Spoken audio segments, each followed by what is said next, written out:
A very snappy one. I have come again. Today is Saturday. This is my second time of coming out because I know the leadership are coming out in a very distant time. I want us to know. Some of you that are watching, do you know this man? Do you know this man on top? Let me see if I can be able to refresh this because Facebook are still dealing with us, but we must not shy away from it. Let me see if I can be able to be seeing my comment section. Facebook has restricted me from seeing it. But as you are coming in, yes, Kinsley, Ayawa, okay, I can begin to see it now. Mazi Methuselah, I greet you. Cheer the Michael, I see all of you. The man by the left-hand side, I don't know whether many of you know who he is. Do anybody know who this man is? I want to know whether many of you know him. And I believe you're supposed to know him. I greet you, Ifani Kyuku Ochoko. This is Methuselah Methuselah trying to use this platform because this platform is a platform that can begin to do whatever that I want. I can speak the way I want. Nobody's going to restrict me from Methuselah the Melchizedek. This is not facing the reality. Some of you don't know this man, but you're in this struggle. If you're in this struggle, you're supposed to know this man. We are here, Meto. Yeah, Joe, we go by. I greet all of you. Dennis, Max, I see all of you. Livingstone, Promise. Yes, and at the same time, if any of you know the followers of Mazem, Iken Gurag, is also tag him. I'm going to advise him. I'm going to put him where he's supposed to be this afternoon. I want to advise him in a very mature manner. And if you come across it, I know he will have a second thought. He will blame his stupidity on social media. I tell you. Because we must make sure we keep it the way it is. If you know who is followers of Iken Gurag, you tag him. I need him in this platform. I need him to come and listen and at the same time reason like a human being. You make a very big blunder and you are committing more and more, making yourself an object of ridicule. I want to prove to you that Ikenga is not a freedom fighter. If I didn't prove it, let me not see tomorrow. I repeat, if I didn't prove to you in this platform, in this program today, that Ikenga is not a freedom fighter, I know that this existence of Methuselah is a waste of space. And I also stand to be corrected. If you are here and you are one of the followers, you can call in and I will prove you. I repeat, Ikenga is not a freedom fighter. He's a talkative. And as God may have it, he left and want to come back again and begin to talk nonsense. He talk crap. I don't know, we don't brag. You're not some of you, there was a video I was showing in my earlier broadcast in the morning. I didn't explain. It is me on ground preaching Biafra with a white woman. This one is not only me. With a white woman, we are preaching Biafra in Imo State, Uguta, to be precise. Or Haji. No, we are not hiding. The picture you still see now, I drag her anyway I'm doing protests. Look at her, he's here. You know, I know the two show this is the way. And I'm drag her, okay, you need the uniform. Okay, so me protest. You can't imagine one. Yama one your spirit. Do I know her? I'm coming to that. We don't want here to begin to do show. Because we are doing this thing for ourselves, I tell you. Some of you name freedom fighting. Yama one you say on freedom, one the guy sit down. Yama one you know they show himself, no they put in voice, no be the hide, seek and hide. One day go and sit down. Now this man you are seeing here, for many of you that said you didn't know. I don't know how many of you, and that is why history is very, very important. And some of you are supposed to know who this man is. His name is Ayuk Tabe. Ayuk Tabe. Yes, he's an Ambazonian man, yes. This is the first president of Ambazonia who started it. Do you know where he is now? He's in prison. He's in prison now. I want to talk about you, Ayaba. I want us to read their history. People, you want to, if you see the way they are shouting, take your freedom now. Your freedom is in your hand now. You must take it by force. And you can't shout here. I don't know way. They shout them. You must take your freedom by force now. Your freedom is in your hand. Where is our leader? In prison. Where? In Yaoundé, in Cameroon. I don't know where. You see Mazi Methuselah Kanu. You see Mazi Methuselah Kanu, eh? Aye. That man is not just a leader. I'm not here to praise him for you to begin to clap for me. That man is not just a leader. He's a philanthropist. He doesn't want to just, freedom. No, and that's why it's hard. I understand. As he's talking for freedom, he's thinking about the life of their people. You must get your freedom now. We must get our freedom now. How many factions are you in Amazonia? We are many now. We are many factions. I'm going to read it here. You see a lot of factions. A lot of factions in Amazonia. You know, when people see Amazonia, no. All this noise you're seeing on social media. The only person they could have invited is this one they call Chua Yaba, because he's in Scandinavia already. He's living there. He's based in Norway. A dropout from school. So when somebody shouting, your freedom is your hand now, you take it by force. Check. Let us see their mothers. Can I hold their mother? On your shatua, your freedom is your hand. You must take it by force. One day they their people in IDP camp. Oh no way. Again, I'm a freedom in exile. But where is your mothers?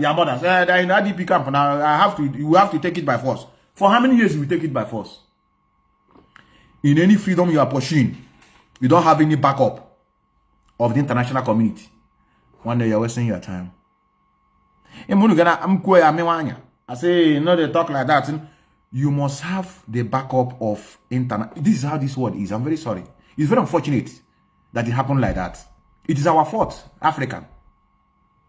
Can you imagine that Niger have, is it Niger? Yes, it's Niger. Niger have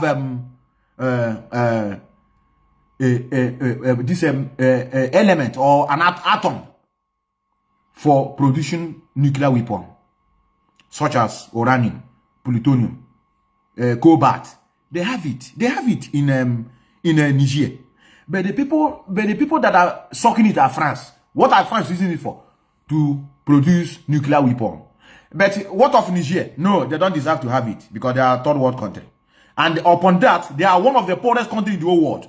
Then their sword is producing what other countries are, working on to make others be afraid of them. I have something to use to produce nuclear weapon, but I cannot produce. But France will come and suck it, use it and go and produce nuclear weapon, so that other countries will be afraid of them. But to me, that this resources in my land, nobody give a shit about me. I tell you, this is what is going on. And now, look at what they are doing. Let me show you. This is Amazonia. This is their mothers. In our watch video now. This man age like this. Only age like this. You know this shake. Yeah, one day make una they put on for prayer. Since when I say prayer, they work. But our own, we know what we are doing. Only age like this. As you are watching this video from Biafra land, especially with your family, you will fight. By following the footsteps of those you have groomed. And I'm still going to play his voice. Look where their mother. Look where their mother. Look where their mothers. Take it by force. Other. These are some internally displaced persons now taking refuge in Bonamume, an outskirt around Gonberry Douala. Their reasons for being here go beyond the ongoing battles rocking the restive Anglophone regions, and to many, the loss of shelter, material possessions, and even human lives. Well, after they here with this thing will happen for me before I want to come out and come here. I've been stopped for house with this because I don't know say something the past for then as I stop the cook job for them, I want to see they come now we're gone. As they come we're gone, start put fire for my house. Well, I don't know me the thing where the past, so I go hide with this thing for corner land, see, click for down, but then burn the house. Suit gone for my door. Suit gone. Hold on there. You must take your freedom by force now. Your freedom is in your hand. I am Joe Ayaba. You must take your freedom. Okay, what of your president before? Your leader? Where is he? He's in prison now. What will I do? What of your mothers? In that DP camp. What of you that shouting take it by force? Is it something like what? What of you that shouting take it by force? Where are you? I'm in Norway. I'm studying now and I'm living here with my family. Let us read their history. So it's because they are into rebellion. They are rebels. I tell you. Yes, no, our brother Ochuko. No, it's money. You know, forget to Amazonian people are also wise. I have to be honest. They don't contribute money the way Biafra contribute money. I don't know, even though we are almost the same thing, they are our brothers from a display, you know, during Nigerian dating work. All these are our brothers in Amazonia. You know, if you live in a particular region, mixed up with other people, you can be influenced by their lifestyle. They don't give money anyhow like we are giving. So that is why Joe Ayaba must be in the side at least. Uta Hemen invite now. They have to buy for the flight ticket, pay for the hotel. You that are talking, can you find him one? Because what we are doing is genuine. We are not buying anybody over. If you don't want to come with your money, go to hell. Are you fighting it for me? It's not for you. Now, let us read about them. This guy is like he's like these people that do content creating. These people that are giving they are giving motivational speaker. Somebody that married under 3 months, they divorce. Then tomorrow he have a platform. What is he teaching? How to stay in marriage. It is the same thing with these people. This one parading himself. Let us see the number of groups they have. They have a lot of groups. Amazonia Crisis. They have a lot of groups. They have different factions. They have the one that is led by Cisco Julius Ayuk. They have the one that is led by Samuel Ikome Sako. They have another one called Amazonia Restoration Council. Different factions. Now let us read. Let us read. For many of you, the man that you are seeing here is the leader of Amazonia. He's in prison. How I wish I have searched for that video where he's screaming. This one they call Nsema. Nsema used to play it. That time he's into this trouble. Nsema used to play it. This freedom is taken by force. This freedom you must take it by force. Is in your hand. Oga, where your mother day? Nobody do shout freedom there in your hand. Where your people day? Nobody to shout the freedom there. They go here. I don't know me. I don't even know saying I want to be part. I'm from Kwakwa. How the question will start? Will they Kwakwa? How the question start? Will they go and come house? They come to Kwakwa, run into the bush. We're coming back. We don't burn down our house. We didn't kill my master. Karen, popularly known as Mama IDP, is the founder of this new hub. So it's because of the crisis that I'm here in Bonabome. Today makes to 4 years. So I was one. 4 years. Oh no, I have 4 years. What is the code now? What is the code? We must take it by force. Freedom is in your hand. Onisha kopa, ya putakwa yetie, let there be peace. Yeah, but let there be peace. I understand his trick. Sometimes, before I make a say, I have to confess. Before I know what is the possibility? What is the possibility, brother? How many international community not behind you so that I will have for help? Take it by force, but I'm on IDP camp. Give one 18 now, I am a mouth if I touch you. Not because you are so wicked. It's not your mother. I saw on this place for 4 years. They're not away from their home. Onishi, Kebena. Let me play you Onishi response. Mbajori this thing. Onishi can have game. Yes, no. In my international community, people are looking for the way to, tag us terrorists, and then they don't want the same pataza and a kind of stake by, because in international community, if they hear now we are killing him, even the innocent soul on the street, no sympathy anymore, nothing. Oh, in a demonstration, I say these are the killers. Every case, the citizens at all with them. Just like what the Israel are using Hamas to do now. Imagine not Israel from the West created Hamas. No idea. You know. Now, I bet you was in the bomb. I bet the slaughter 260. I get you man at charge now. You give 1 hour watch now. You're against Hamas. You know, even though you know what is going on. I may matter deeply. You're gonna blame her now. They have succeeded in destroying their image over the global, viewers. Because you can't tell me you are kidnapping, killing children in the name of you are looking for freedom. Brother, you are doing nonsense. Look at the response of Mazi Nnamdi on a phone. Yes, calm down. Calm down. I'm here at a distance. Onye can quality go your freedom is your hand. But you're not no way. For how many years now? Magan IDP camp.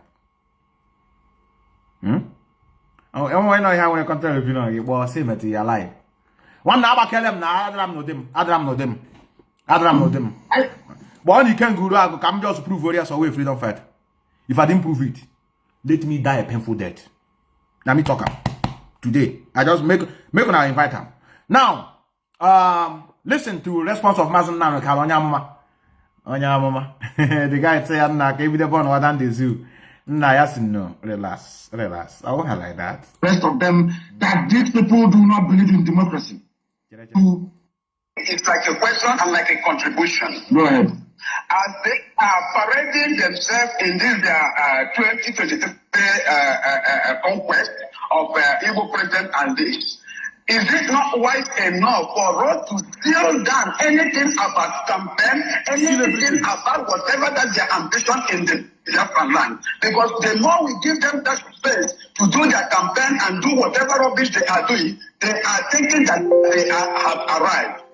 Okay, when you boy how autopilot, if he be autopilot now, that time here they are, you told your son, you were there. I understand him. But I'm now, I tell you. We stop every campaign in Igbo land because we are not part of Janjaweed and we cannot allow their campaign in our land. Yes, what you have said is absolutely critical. Yes. But there is one mistake we don't want to make. There is one mistake we are not going to make. The mistake is this. You don't know these people. You know that democracy and democratic discourse is a universal concept, or should I say, that is what the West is trying to, should I say, promote all over the world. What they want to do,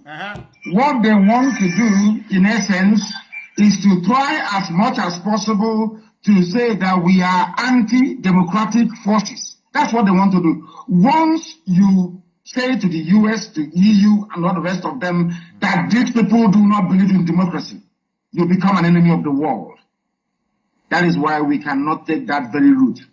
But if they rig any election... Hold on there. On there, no election Biafra land now. I said, calm or down. One day, Brand is very smart. On a quack. It's not our fault. Oh, to watch it. You get very help from international world. I'm very sorry. It's sad. It's sad that now I get one in the Gabia for a rescue. Because I want to hear when how we can buy or hide in the Wanaka. Western on the international committee, go to the our life. I know many na Galadima. And we had about hydrogen missile. Again, a man who have problem time anymore here in a shout or what out is the good, or maybe kill them there where we are day. No, I just abaya we seize air. No air anymore. And I hydrogen missile. We click a mix with some kind of acid, or this sulfur. We click sulfuric acid. A mix here. Ime inhale kaga. And we cannot get paid. But what out this go before you know to know air. So sometimes when you pipe all low, man like this, oh cannot do what people are doing. We can do it times 10. But how you could the end game. Onya now the leader of Ambazonia. How many abandoned? Kiagala. Let us read. Let's read together. Let's read. So I'm very shocked that some of you don't know. The Ambazonia leadership crisis. Here when a crisis is an ongoing internal conflict. On the man and take it by force. I saw the car on your not on a D. Yeah, baby, man, motivational speaker. I had to stay in husband. Within the interim government of Ambazonia, the crisis started on 2nd May 2019 when a document signed by the first president of Ambazonia, Sisiku Julius Ayuk Tabe, or picture here now, acting from detention in Yaoundé on an email prison up to now, declared the dissolution of the cabinet of interim president Samuel Ikome Sako on Yankana side. Or just Robha, before you know it, oh yeah, but oh yeah, in Nigeria can make the same thing. In Nigeria can make the same thing. Here question now leadership. Can you go leader? Oh yeah, hey, hey, come here with this man. I don't know who can do them say. China will say no, you can't be the leader. Tiko do them say I will be the leader. I want DOS. No, na me. I be do where. Only can make say la Chike do them. Biafran chada la China Sanwo, depending on you know I like it. Only can see can guru ago. Ya la one of the DOS member and we faction. Oh him these people. So Mazi Nnamdi can issue in a prison. Now I say no. Le konya ga president. Ndo also say no. The method he just he had a different form so when you go to see this leadership now, you know, I saw him the doors are wise because they are doing one marvelous job like that. Only know one extraordinary job they are doing. Only one thing they are hindering. This is what I love so much. Hagemekaria their leader. I have said it before. How many times can Mazi Nnamdi can declare the war? So why would I expect US to declare war to the Nigerian government? How? One day you learn from your leader now. Or we might take a map or get one other thing. Or declare that war how many times? That's okay now. When you declare a war 4 times, Ubana is in absence. You don't want to declare your own. You are salad. You are working with the government. The answer is no, because they know the method is following. So the only way I still hold on them to the highest esteem war, Hetisabe. Because all the pattern age is on there. Now let us read further. Now pay attention. Now, acting from detention, I think let me be highlighting it. Acting from detention in Yaoundé, declared the dissolution of the cabinet. You know, the man they shift from there. So he have declared the dissolution of the cabinet of interim president of Samuel Sako and the restoration of Ayuk cabinet. This effectively led to the existence of 2 interim government. Oh yeah, actually, if I'm IPO, then I did John do because make gonna go carry on our own platform. I chop on autopilot. Chop from autopilot. I chop on a government in exile. What I have a question, I catch wakwa. I catch on to Antoine Lili. Now, this is effective handware 2 cabinet. This effectively led to the existence of 2 interim government with neither recognizing each other. Where they don't declare, they don't no 2 of them they are not working together. Okay, in February 2022, the one Sako ordered the suspension of the Restoration of Council, the legislative arm of his own interim government. Nah, problem Karimon Doji in our position. I'm all West is using them. West are also putting this division and they fought to it. Okay. Now, look at it here. Look. Let him 3 parties. 3. Ofu cabinet led by also Sisiku, Yulos, Ayuk Tabe. I am in prison now. Supported by Ambozina Government Council. Nkawo Samuel Ikome. Supported by Ambazona Restoration Council. Care Governing Council, Care Restoration Council. Autopilot infiltrator, different factions here and there. And they are not supporting them. So when 1, 2, 3, 4, 5. 5 different factions. You could hate their parents now. So let me show you it again. I told them that video. That video could have made sense. I want you the video. You send them on our WhatsApp. This noise, this guy chat. Take it. Your freedom must be taken by force now. You have to hold it in your hand. Hold your freedom in your hand because you must take it by force. Freedom is taken by force. Oh God, where are your parents? Where are they? They're IDP camp now. I have to shout. But where are you shouting? Are you at home? No, now I have to be in Norway. You don't want me to take care of my family in Norway? And from there I'll be shouting. Hey, what of your leader? He's in prison now. We have to move on. How can I abandon this man? Move on. Oh, you were home. That's why I understand his grievances. Now why are we waiting for Mazi Nnamdi? Let us continue. Oh yeah, the all your government is still on. How can you irrelevant, brother? On you like or you let her give a form of your own group. Therefore, why your own leader instead of you to support him. Go ya one nonishi. Mwekwana group yana wax. If you be divide, they split different groups. That's what they want to do in IPOB. How about autopilot IPOB for where I say no. That can never happen. I say no, it can't work like that. Okay, we are now use it anyhow. We are IPOB autopilot. Use it anyhow you like. So I no. I to government in exile. They are taken by force. Let her look at the mother. Can I continue now? Look at her. They come to Papua, run and establish, persons and an increase in population with no amelioration to living standards is chaotic. This is the main challenge they face on a daily basis. We not get something doing, we just stay. Landlord will come with your own problem. Tell now the pay, now will come out. Begin they go school. Because of school fees, they need to live there in peace. The concussion, but men are loud. It's always loud because of freedom taken by force.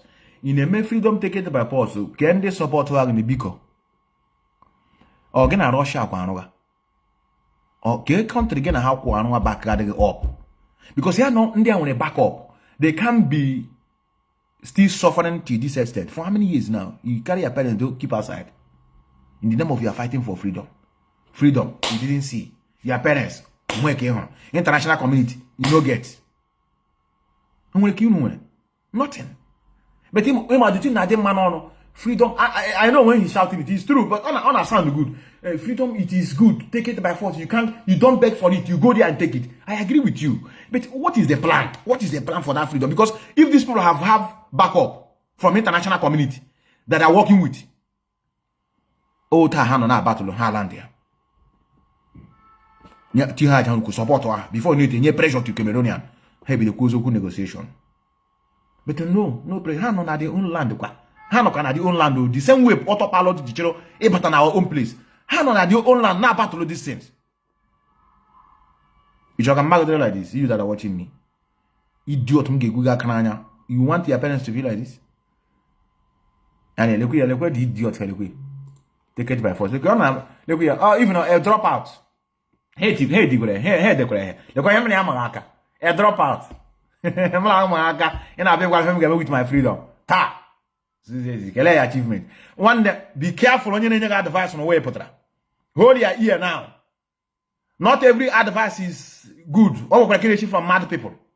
Advice is getting now, so you remember when you were idle. All your nature and your freedom, take it by force. Quick, get a negotiation with a joy.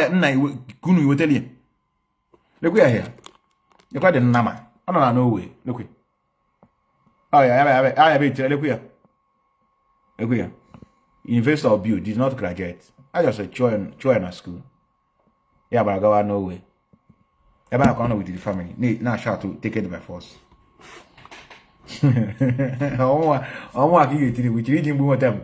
Now, listen to the autopilot. They are. They are on a different species. This autopilot, they on a different species. Agamasonya will brain okay, what is going on. Brother, we come at this autopilot camp. They are cheer what no. Now I'm going to brother, what is possible? It may be possible. Because one of them is speaking. Or man, I have fraud. Or only advice. One of the commander, now autopilot on. Only has advice. In any advice, you know no send a fraud when they do, or I don't understand. Only command. Let's pay attention to it. Pay attention. Let me see if I have it here. Yes, I think it's what I have here. Is it what I have here? I have to play it. I don't want to play another thing. Let me see if it's what I have here. Listen to autopilot. You can't believe the guy. On your advice, Cibicon. I'm stop what this you people are doing. This is not how to get freedom. Is it what I have here? Let me come back to this post. I've been warned about this post. Listen, take my voice to the general. He's our brother. Let me use our local language. He might understand me very clear. Mr. General. How are you talking General? General Biko, post in Enyai is not important. But then what is the code? Not just people we can contribute to ego. You know one you don't know what in they go on. They don't know. On your advice, I see that video my pick up energy and made them stop them. Now, ejile because of those things, eliminate a lot of people. Oh man, all game can they acquire. I'm the command. Giving Biafrans the post is not important. Sending it to the localities is not important. Displaying the vehicles is not important. I am not happy with your post because the post you are giving to us will bring a disaster while the time is not yet. General, the post in negotiate I gave Sobu post in a send the display on Wegi, a mix of your group, a number of Okonoha. And what you get met to the federal level. Okay. Because it is so much impact. General, he can in a good position to train other guys. He can in a very good position to teach a lot of people how to use arms without displaying it on the street. I'm going to come bring it to your table, Mr. General. And let me come back to this post. I've warned about this post. Listen, take my voice to the general. He's our brother. Let me use our local language. Let me show you the video. He might understand. I want to go to Methuselah. No, for you. Be very clear. Mr. General. I want to General. Wait. General Bukwegida, wait. Let me bring something. Okay. See what I have here? Okay. You can be a spy. General, I want you to go underground and train some men, some boys. We don't want this display. The enemies are winning us. The enemies are the ones sharing your pictures and videos. The enemies are among you. You cannot tell me the men with you there, you have 100% value with them. There is a Judas inside. Has a referendum na Finland. He may give you on ground. I'm going down one. I'm going down na Pahagaria. I'm going to see you run a conspire with the DSS. Compare here and Nnamdi kuna. Kucha no sunama no mo akuru. Oruranye work with the DSS. Onya Ajimas Nan Calaris, I was Oga because we want to work with you. Because Onya Ajimas Nan can here another I want a problem I can but the major problem I want Onya Aji like this. The major problem Diana brought up a lot. Or Oruranye work with the DSS. I have no call. Bad dear can one. Make a fish and they are out. The fish out. I committed her to Mother Earth. Then I wasn't DSS. Johnny continue. And you be the power of freedom. Brother, you don't think so? Because some of you don't understand it. Hey, we get the little brain for Niemen de I want to ban you. Brain, the brain, though is good, though. But how wish those people ever in the brain? I will tell you, no, circle or no, Kwaba Hanime Burupit. Okay, I'm asking the front in the I tell you. Onya na kohyana brother onya na ekuhyana no matter what is going on. I think so. No. Someone will display where you are. No. The training is what we need. Acquire more ammunition. Hit it on the ground. Acquire more ammunition. Hit it, my brother. If you go for Nezola and you can succeed here. Train ally more men. Don't disclose your location. What now? Things say Jimalogi. You can be a spy while you are doing your training. They don't know. I follow Apple, but one of your identity. Shave it off. You cannot be more popular than Gaddafi.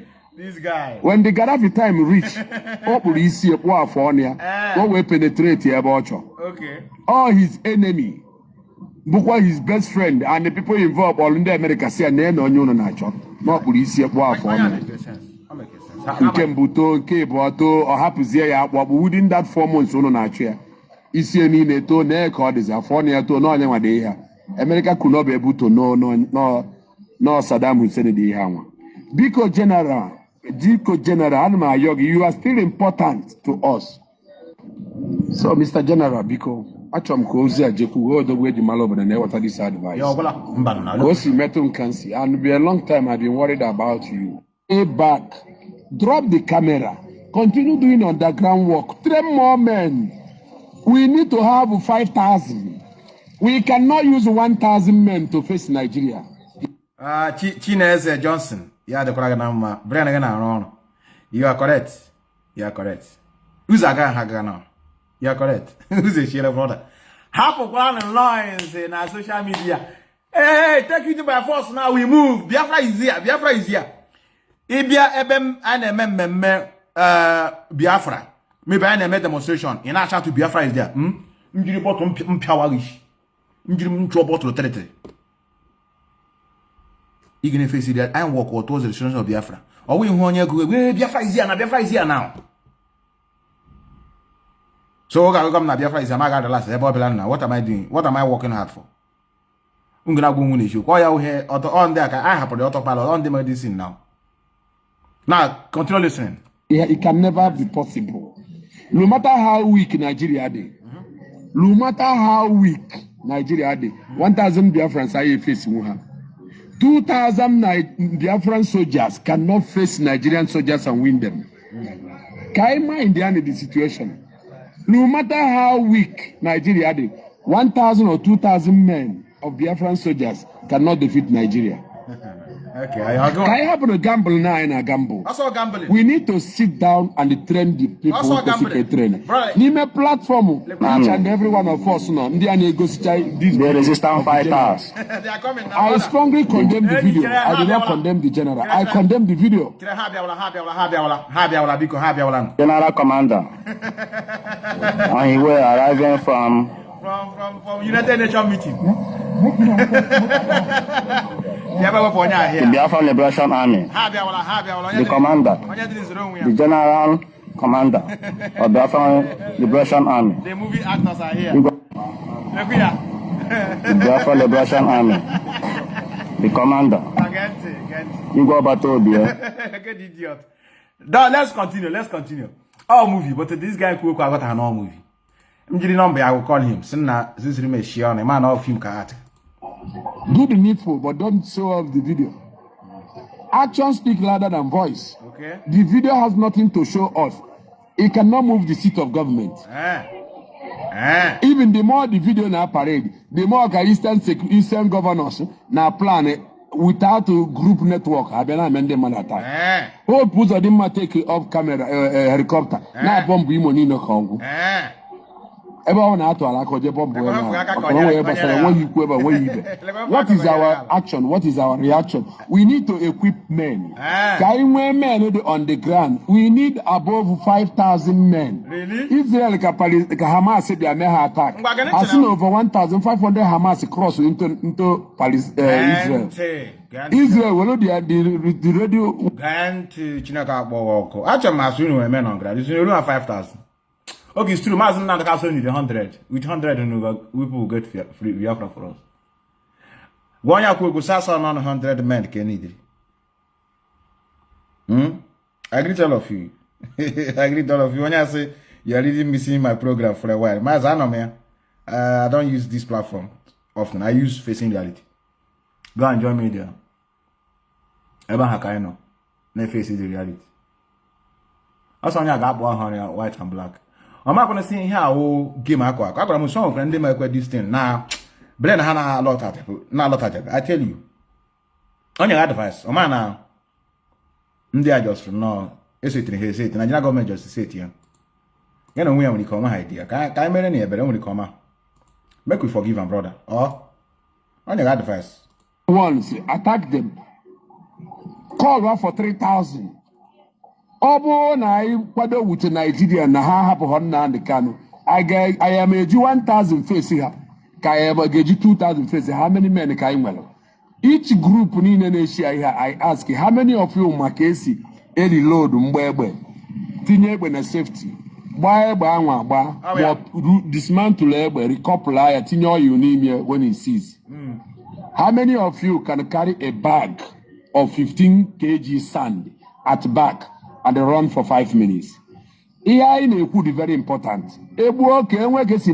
Attack to general. More men with him. And those people will just die, but without training others. on the ground today. You can say when do I train. I can will in the Ozambo Semen, you can attack, and other people any attack. All of them went. And we're brilliant men, not in this struggle, well opportunity to train others. We don't need to be displayed. You want the general, I go see every day. Your men put up say a potilo general, and I have put anyhow. At all. I'm not general because you learn how. What will be the next thing? Film, come and close your mouth. You know all those things, and you are still getting confused. You know these things now. You are the one that are speaking. One general and lady can up that side. Or not even another put up that self. Or not put all once in a girl, rebel above that side. Mamma, on do lumbo lumba. Okay, church, how lumbo lumba. Then I your bed. Oh, guys, who's room is Sean? Let me show you something. Chileka walk. Here a movie. You know, we are telling many of you that this is movie. Some of you don't want to understand us. You are still talking, giving advice. One day I won't go. Chileka walk. Where is it now? Let me show you. It's what they told them to do now. Even you give one the idiotic moron. Nigeria government not a Finland. Where we were. See, they know they even put it on their own name. Look here. We have taken responsibility of neutralizing many Nigeria terrorist military. We call it Biafra Liberation Army. We neutralize them, we post them on social media. Yet, they are not acknowledging it. Ask yourself why. Are we hiding it? We are at war with them. We neutralize them when they come to kill us. We kill them. And we measure how many of them. And then we post this ammunition and arms we recovered from these terrorists. We recovered the helices, we recovered machine guns, we post it.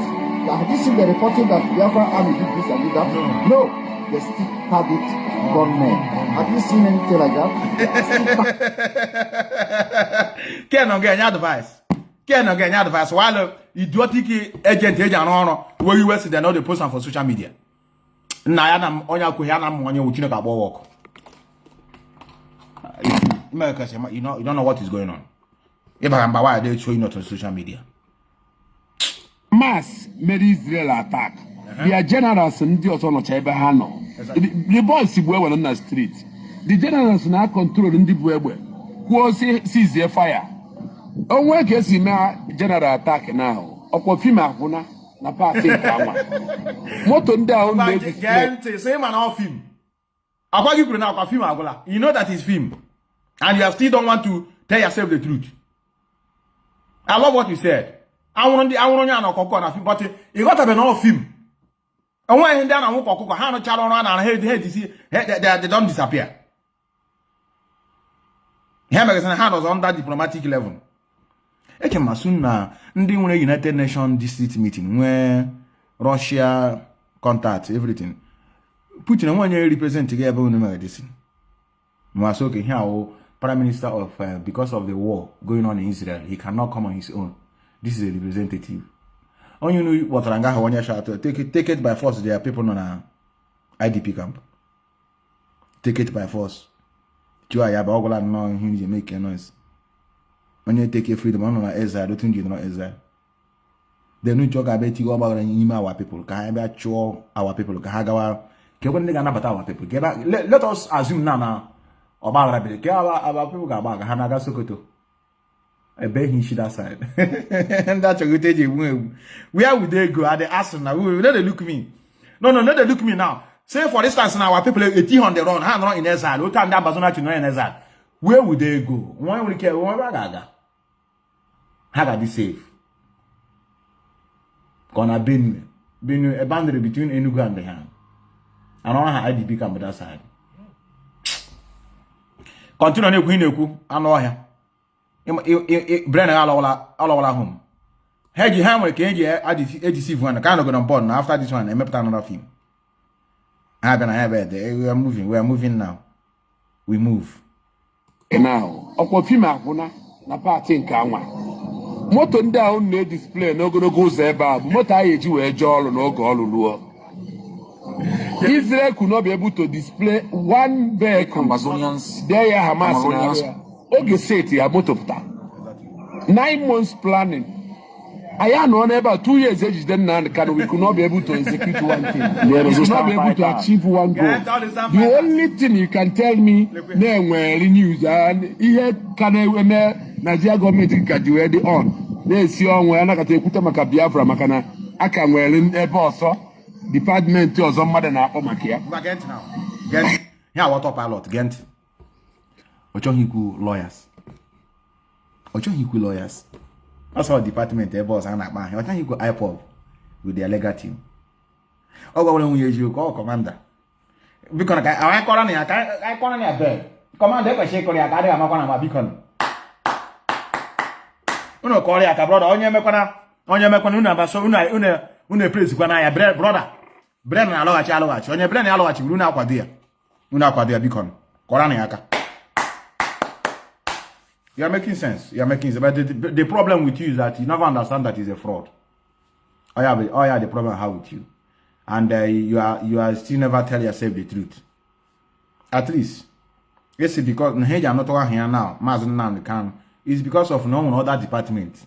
And then I buy him. He didn't know how off him. This guy, Okuloku here. Let me not begin to, because they were myopic. A lot of people that are watching me or that are going to watch me that are very smart, I got to know you're not making sense here. Why are you castigating him? I can castigate him, but I still say now what you are saying makes sense. If I say what he's saying does not make sense, then I'm a foolish person. I don't accept the reality. You call now which back on your dent on a but the able you made mistake or water. Call water. I don't mind the idea Janaka. Call water, only call water, but all we hear. Oh man, I did in a million you will warm. Or Siko Tiembu. Let's listen. Nigeria government can do it. Send me the video. Thank you very much. I love that. Come play here. After this one, take it by force. I hope you take it by force. You send me. Yes, the dust are big fools. Yeah, they are big fools. No problem. No problem. I want to husband. Call which I guess. I'm chipping on. I'm paying all. But what you hand at least only increase my viewers. What you hand now?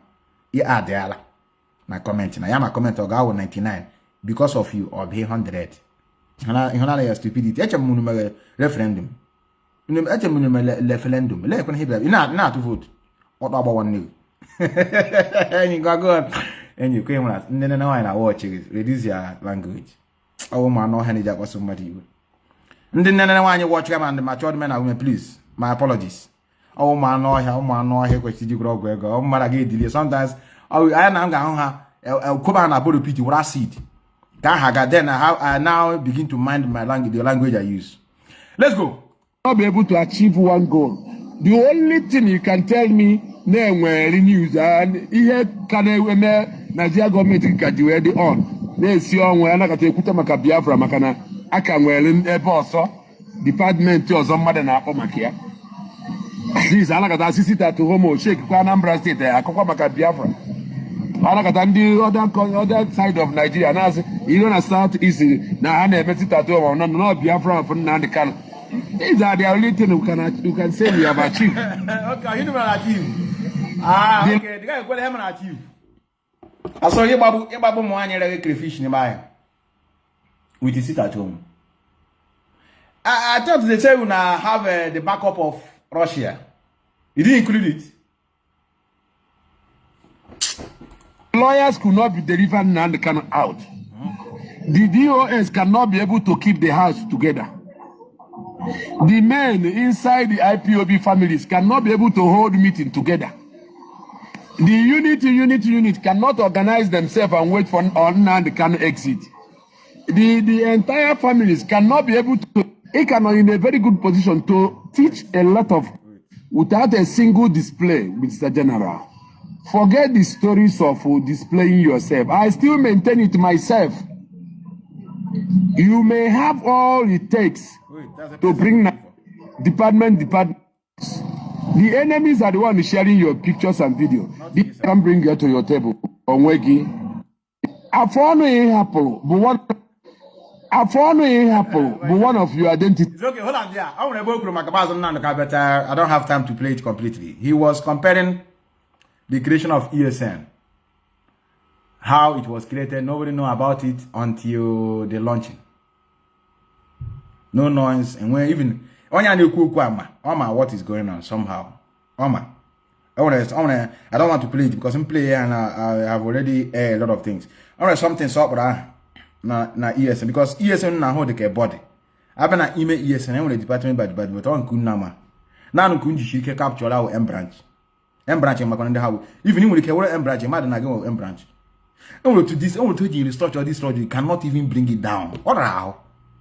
Only hate you with this struggle. I know go structure now. Una structure none because of DOS. No. You know who I am. But I don't want to play that side. Our brother sent me something that I have craving to listen to. Take it by force. Is it what you sent to me? But he can't Guru Ago. His own turn is coming. I just want to tell him that he's not a freedom fighter. If I didn't prove it, may thunder fire me. Call him. Now, somebody say he sent me something. Methuselah, I want to please calmly listen to this voice. I hope. No, it's not this voice. No, wait. Let me see whether Kanu, Mazi, I beg, include me. Okay. No problem, my brother. I'll include you. I want him somebody to send that. He send them all. He send them how take it by force. Come take them all. Any them that take it by force.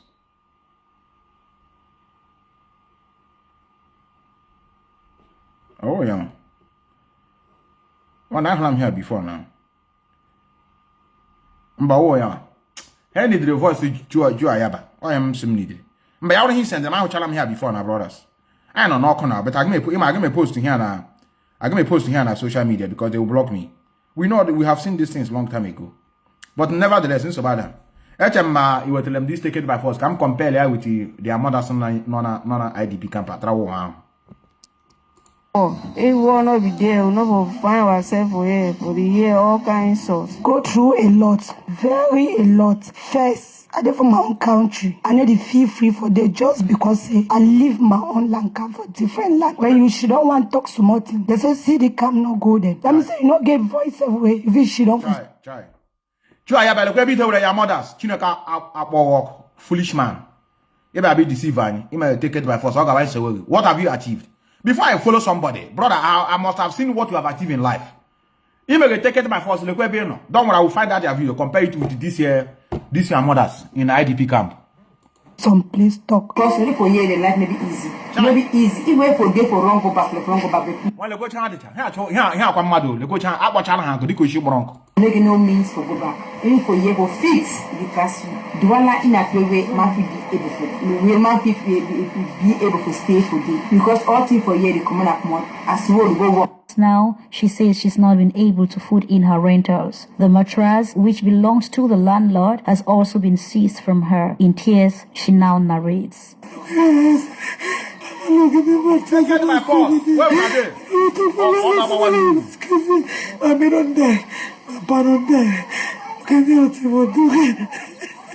Thanks to Karen, this lady's condition will temporarily be handled, but the unanswered question is for how long. From identity to ethnicity squabbles, their prolonged stay in Bonamume, in a...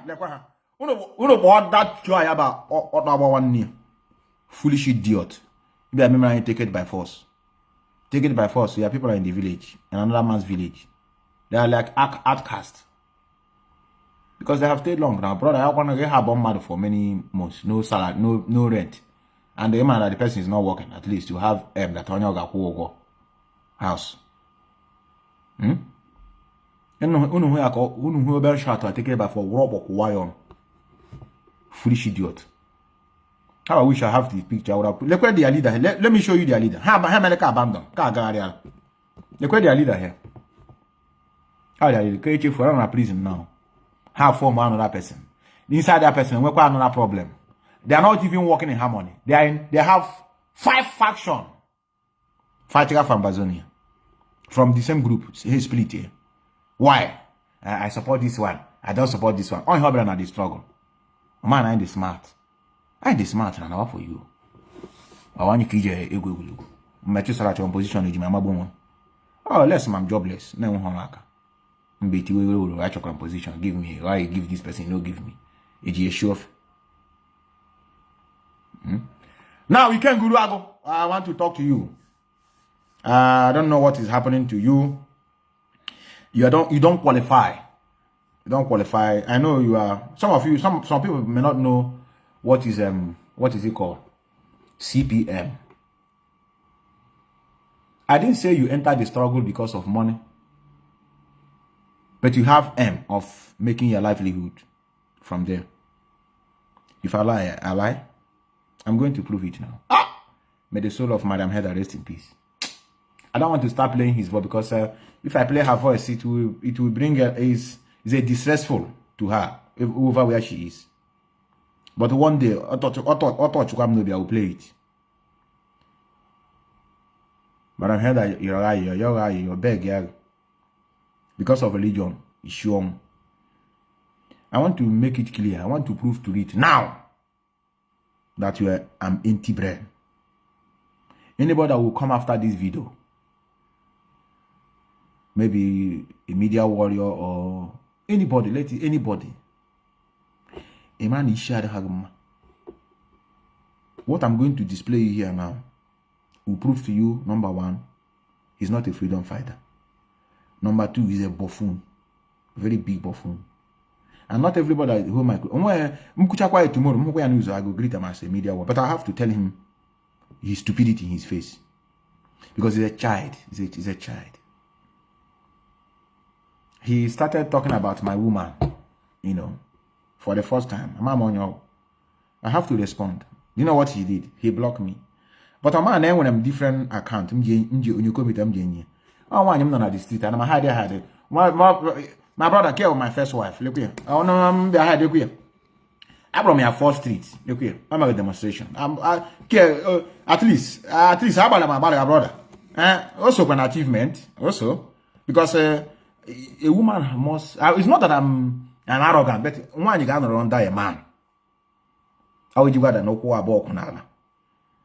Eji hanwan went an akukwa gas okay. Methuselah Elon came with document. My family are here. When many of you didn't know. Start here. And that is why I'm grateful to them. So I believe a corner, a gin no na corner, on a name subuna, particularly. That's why I'm just come drag out. I don't call if you are a man enough. Mpiasari, my God, that knowledge in terms of saga when he or nothing. I'm about this thing since now. Here now about what I could, but I got the thing.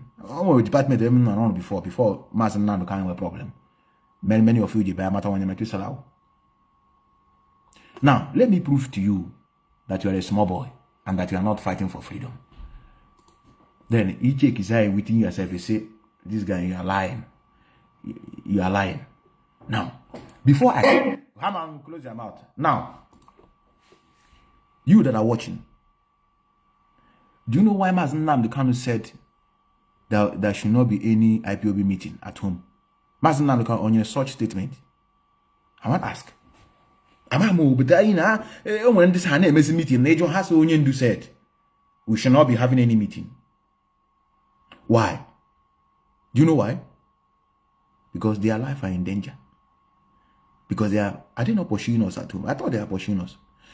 You now as a freedom fighter, before I start playing his jargon, you as a freedom fighter at home, if you are really fighting for freedom, will you be moving so freely? I don't know. You know, sometimes I need to ask question. Do you need to be moving freely at home? In case you are a freedom fighter. And I maka freedom, I cook freedom. Why only should you give me a because we freedom. Go away. Don't you know that we have a lot of our people in the prison now? This is our brother Akabonana. Why? Because of freedom. Idiot how could that now? They know all freedom, their life are not in danger. That they can do whatever they want, they can go to work. Never had South Africa, never had the worst. Look no hashish. Now suffer make your noise. Just because of how the struggle. Mazi Nnamdi Kanu just one thing Mazi Nnamdi Kanu not all of them anyway. Just because of how many people just always they feel that now you have arrived. I have no problem with the name answering. One day, on your Methuselah. or I have my parents grum. No. So can I you envy me because I'm answering the special one. One the hell also Nima Bagay, my name is Methuselah, one name Kisedeke. Or what am I real name? And they answer them because all the mumma. But your utterances is when you left the struggle, you came and announced it. I can Gazru Hennessy. Warrior here now, one am not organizable. So when one virus upon the struggle, Nadia edited the image. A particle again, you see a particle again. I know him. I'm still waiting for one thing before my boss talk. I just some Jirugo on my car for now. Now, listen to this. Listen to this. Then you go again. Is it true? Listen. You don't know anything. You don't know what leadership is all about. And you will not even call to ask why. So you only leadership. Idiot. Pay attention. Pay attention. And I'm saying, I say Paula, Potasso ka emewia, kam mshiego nyara chineka walk. Now watch. Papa try the audio. Aye. Austrian man, may I so rest in peace. Aye. Methuselah, I got that side. I got that side. I got that side. Brother, talkative no de good oh. Kwa good oh. Hold your mouth oh. You get you in a trouble. Aye. I got that side. I quite when you see, you know they talk something in him grammar secret. They about put away side. No, they do that side. Now pay attention to this thing. This guy say, let me forget your face. If that brother have got some foolish one, I want it online. Or because I have definitely the leadership of IPOB. We want to be paid. Listen, let me tell you that you are talking of IPOB. We will not stop you from doing business in Nigeria. What the heck are you talking? Is it true? Is it true? No, I asked him. So, on Nigeria, okay, for example, now, what are you going on now, for example? Only got shown on Nigerian police. I just asked now. I'm just how I want on social media. I say, also, you want to freedom fighting a Goku, IPOB at home, ne broadcast. Nah, all have problem. No, I got your problem. So, I asked him, my mom too know they. Now, I want to know. Because you know, we through freedom fight, the life of our people are in danger. Screen freedom. I don't blame him because he is not a freedom fighter. That's all you matter today. You had here politicians, you had here police, you had here police, you had here government. If you want to wish her happy birthday, or for a wish you had a happy birthday. Maybe very soon I wish Tinubu. Hey Jagaban, I congratulations. Happy birthday, long life and prosperity. You gonna one day equal the thing. At the arsenal now, Onya will a freedom fighter. Onya will a freedom fighter. Ogamana that the life of our people are in danger. And then I need kudoku Biafra. There's just only flag. Their life are in danger. Unfortunately, broadcasting. That their life are not in danger. They can walk anywhere they want to walk because he himself is not the true freedom fighter. Ordinary go myself when they made demonstration. One in a lala, in a jurajur. Now they ask. You want to make it because of which you were saying a demonstration. Even though you are not afraid, brother, in a camp. Okay, our brother just rolled up at many of you were asking about his about. You man all a roller. Una just na kebogra, onye mechu ba kebogra, debate yala. I just so why Lauro we logachi. Only one and problem in life. When he gave me a pipe or low, may hit your name, but people now I don't debate now. But it's good. Many of you are asking about his about. Or should that you people care? But only one I get came coach. Offers in the no law, be no law. No one has security nature. Go idiot and agam that now they can walk anywhere. Why? Because he's not a true freedom fighter. He doesn't know what freedom is all about. He doesn't know the danger and the risky. Our people are being subjected at home. So you know about that anybody can speak, they are be walking. Do you know why I started speaking? Oh, you're not dragging, you're not about this media war, media. People now get them. How are we talking about? On when problem? But this media people, some of them. What is some of them? You can't mention their name. People now getting my back here. Pay attention. And only when did. Well, I want you to know. What time could in the next 2 minutes now? Okay, yeah, pop that microphone. Better respond. This idiot na Asra open when Ezia de can here one.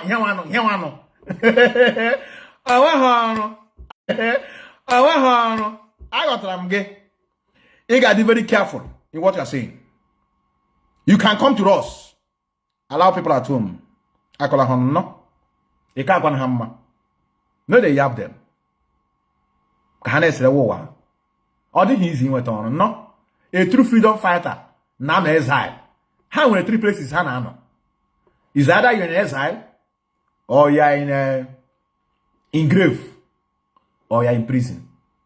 Or you're the 3 places you find a true freedom fighter. Kebe ya leader no in prison. Ndi no na help question hide their heart because their life are in danger. But I'm give one now a freedom fighter. You met to akamota irakara. Echigire bread. Na the same shade. He me pre shade. Say we back again na akwa. From maybe next week you are maput. Next weekend you are mechanic workshop. I got try. You know, all give me but on all I know what he's doing. Gamada na the life is in danger. No. I just want to advise you. Joanna Wonga. People are not happy. You know you are shining. You know you are nobody. I want to take you back and there. One go plenty. Get it's a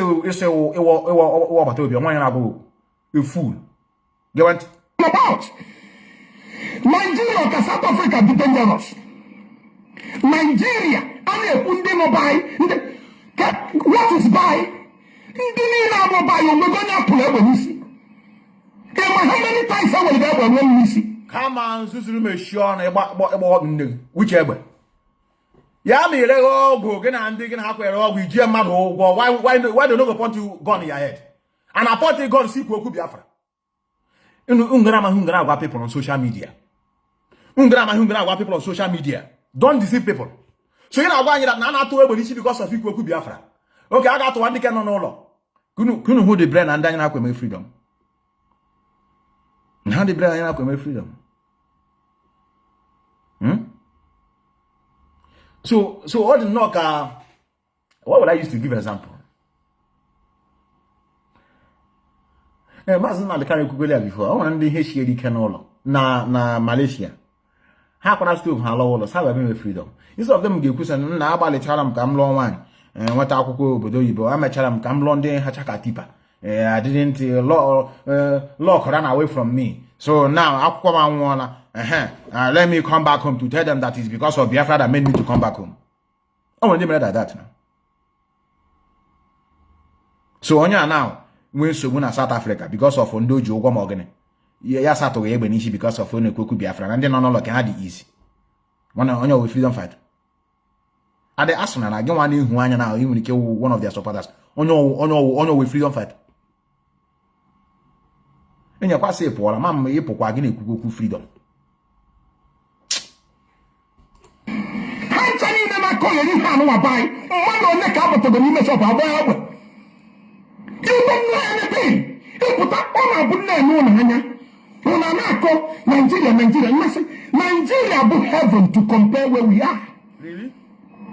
Nigeria book heaven to compare a Bible. Freedom, huh? Can you follow for God? Even if I don't have a Bible, one of them may have to the Bible when you see. If I don't want to forgive, can you be buying or keep being anywhere? But I'm not always yoku. Not got my prop, I'm that chow. Hasn't the no the can only make freedom. He's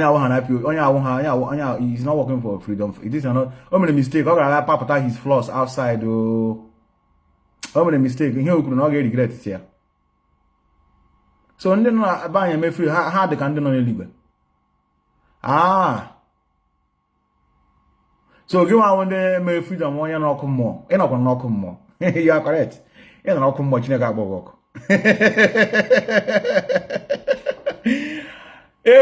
And that just so someone have to freedom. You have gone out. People are going to be brokers. You're going to be go. In the name of one of the IPOB autopilot member has gone out. And then before you know it, G-Star say, when you Mazi Nnamdi Kanu say, don't go anywhere. But this nigga why na is Netanyahu brother say, don't stop that. Brother, this is it correct? I don't know. Many of you that are at home. One no neligwe. Una be never kill most things are hard there. Uno never have me freedom. Anyone no have na suffer. No have na chotum je eke card. Na anya de brother ya ngo. Anya de arka unga na chosa something now.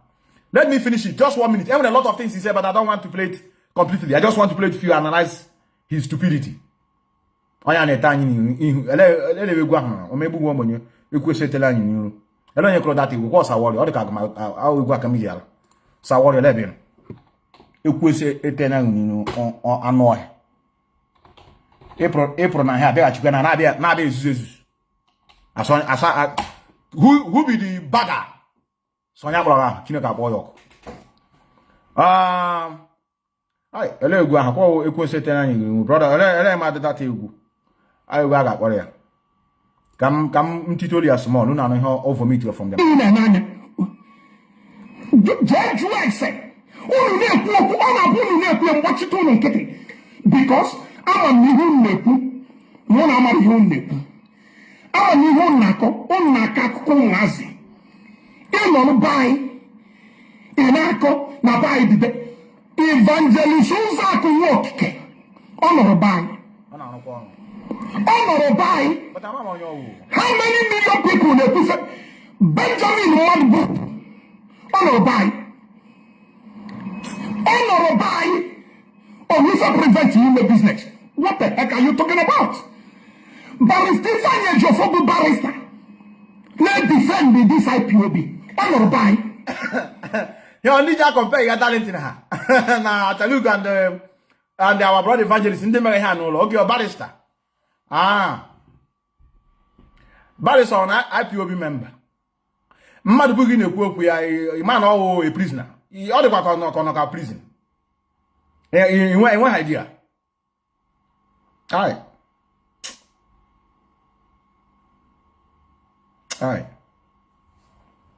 This boy, I'm going to Kawana. I bet the Kawana no. See the Kwana. Okay, I can deji Minana monkezo. Ele be guano na wasonya kachamba. Brother, let me that title of that. I will go check about this in Nama. Maybe freedom fighter, celebrity freedom fighter. Celebrity, the special one. Special, I greet you. I greet you. No, you know, more nine on all on no. Normally, come passing here where we were. Normally, this struggle. I have and down on the broadcast a question. No, and I mean, I salary kind of incentive. Okay, got him grandma more. I'm actually draw crowd. Got the whole IPO is silk one. Methuselah, nobody need to pay me. I'm working. The system is functioning. Normally, Yana Haji. No, oh, to freedom Najadi. Oh, commitment. Yana Haji. I won't go to that thing. On your course, say, Ndianolo, a question, a general incentive. Or they have bad. Because you know you're not a freedom fighter. Let me just address you maturely. Let me stop taking it to the another way. Let me advise you like a younger boy. Only can mind, only can young throttle man, only care and I know how to advise them when they come to me for advice. It's not that because we are into this struggle, we feel that maybe I'm not going to cook at the same level. Or when I'm my brother, and we're both now. My age, my achievement too. The only place in which I'm very smart, we do stupid. But now listen. No name freedom or the hands. Some of our people didn't agare. Ndamadu before IPOB. Some of them can coach. Hanejika Apple, even the phone herself. They don't. Oh, when they come now, add has to please this number. I go out with it. Oh, when can no add them with that one because their life are in danger. They know. Unfortunately, you on a screen new Google. Guess haga ekucha haga only police job up at some recruitment for police. For example, now the fearless now new cook no law. That's a recruitment police have that. Yeah, they may register such a policeman. You think they don't know him? You mean it will be easy for him to get a job? I'm asking you. I just want to come down to talk to. Maybe if I come down, you can understand me very well instead of me to shout. You mean it will be so easy for evangelists, for example, to go and get a job in Nigeria, and they can easily give him the job, or he can easily open a shop. This a shop here. Even this autopilot alone self create internal enemy can become a threat to these our brothers. So has any a kind of incentive. It is right. Yes, they are fighting for freedom. I agree with you. But when you hear but they are still free, they are still freedom fighters, but they are only to some extent. Or how are the grassroots? Hey, the grassroots. And you're not exile. IPOB is not exile. Why? How many autopilot came and you as a freedom fighter? Because Hanine not exile. Because he's not a true freedom fighter. They are no. It won't no. Yana again, you know, without molestation. You crowd gap and you could Biafra no logabalaga. So only Kepotra needed to be encouraged. Oh, yeah, but the only reason Mji may allow you for what you just said to be you is because you are not a true freedom fighter. You don't understand the price. And a praise if I know back the same way you do. The answer is no. And a praise politicians no. Your own freedom fighter the each or Tajawan. Oh, today Trataki, tomorrow again no got it. Next to the Gideon Latin. Before you know it, congratulations, happy birthday. Before you know it, Cubana chief priest, how are you? Are you doing well? Before you know it, is my all on your bany, all from our place, you know. I wouldn't know we, we are in the Navy, we know the Cadillacs. Our king, you don't go as a brico. No, you are not a freedom fighter. Go and read about the history of freedom fighters. It's very unfortunate. They are enemy to the state. Therefore, they don't work freely. And when they balaga self, then they cannot know name freedom. They are not freedom fighters. That every freedom fighter when he behind with on that going working all going I want you know in danger zone. Nana to Arabe Nisha or you go by balaga. Everybody hand to chala boy as Lucia saying to hell with you. That's all we kije. That's every kije man, Ijemran, so can't my mother. Yamo onye you know they're all mother I be meeting in a shop or whatever. She say, hey, bring that money. You're supposed to share with us. You don't share it. Then you see another way at the struggle. No, I want your face can bamba. You're gonna calm down, no? Calm down before you go. You will while. When our brother say I spend 3,500 every week to listen to Biafran program. One I know they spend him even spend here they call ice water.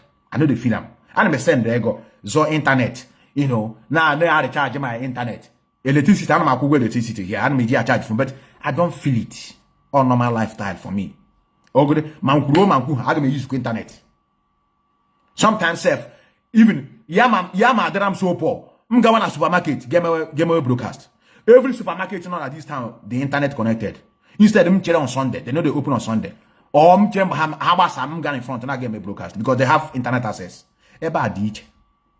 South Africa cannot be compared with Nigeria. No. Yes, in an African country, but all ditch. A mistake. Even a mistake.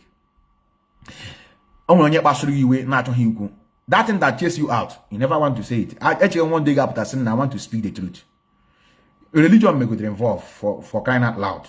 When you win a wooden dish, maybe they know they penalize people like Methuselah. Maybe probably our brother Nico on radio in religion. Only you should know. He complained chala for where he got like one buffoon in America. No way. Even before I'm Christianity is a fraud. When Jesus one no here. Oh yeah, we hear you so many now. This guy that is talking about religion, nobody they question him, nobody they suspend them. Okay, because now I don't resign. And what problem you within this according to you? Then get it your problem. But as if they again now, here now better now we're not talking about war. Brother, I am ready for it. I am multitasking. I never. You can't stop me from doing what I'm supposed to do. And when you do the other and I send Methuselah, now Nigerian government now I face it where Erukwenagi adosari. Oga Galambaga say we are fighting each other. You are not more a member. You say you resign. So I'm not speaking to because you were a media warrior or an IPO member. I can't speak like this. Because Haga said they are fighting. You are no more a member. According to you, you say you've resigned. So I'm talking to you now as an outsider. Hold your mouth. Hold your mouth. Yami, you wanna worry that you are not getting viewers and share the way you used to do before. You call me. You know my everything. I spend my time media specialist on Facebook or call what I'm everything. Mbechi keso ga kwa hege waji ineji kasha icha picture Mazi Nnamdi Kanu ineji ka body broadcast. Or we body broadcast we show ku. All this radio Biafra, radio Biafra, or maybe share picture Mazi Nnamdi Kanu. The man said that only the picture and the voice is a threat. Oh yeah, your viewers you na and the ego takran. All the he see it distant to worry. E be have here comedy. You know, bear what the water, but the thing they could have on a baby.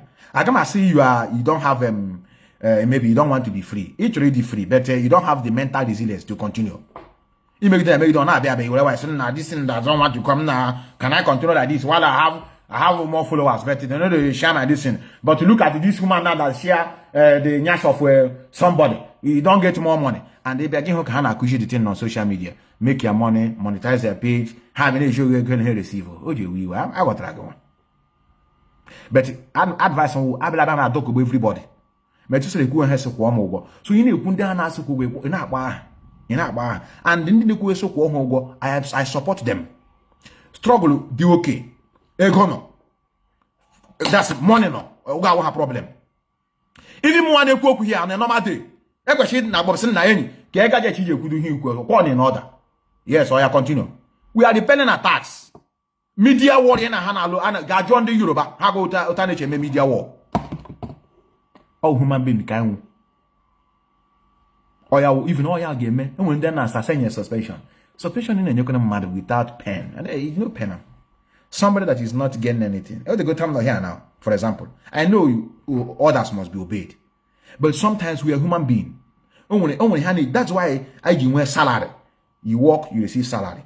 If they want to penalize you, I say we are not going to pay you your salary. It touches you because they deprive you from getting that money. And you see that suspension from not coming to work. In other words, you are not going to receive your salary. It pays you. But anyone who cook now, need you our time. Sometimes money, energy. In your suspension, who lose? No, who lose? Because you know they happy no one and then your suspension. Who lose? Each rock can wear gap between the new kuku, give one apola, a back a dot okro, so that can we catch off some people. Even as well you post to on social media. And you might say that that's our wives.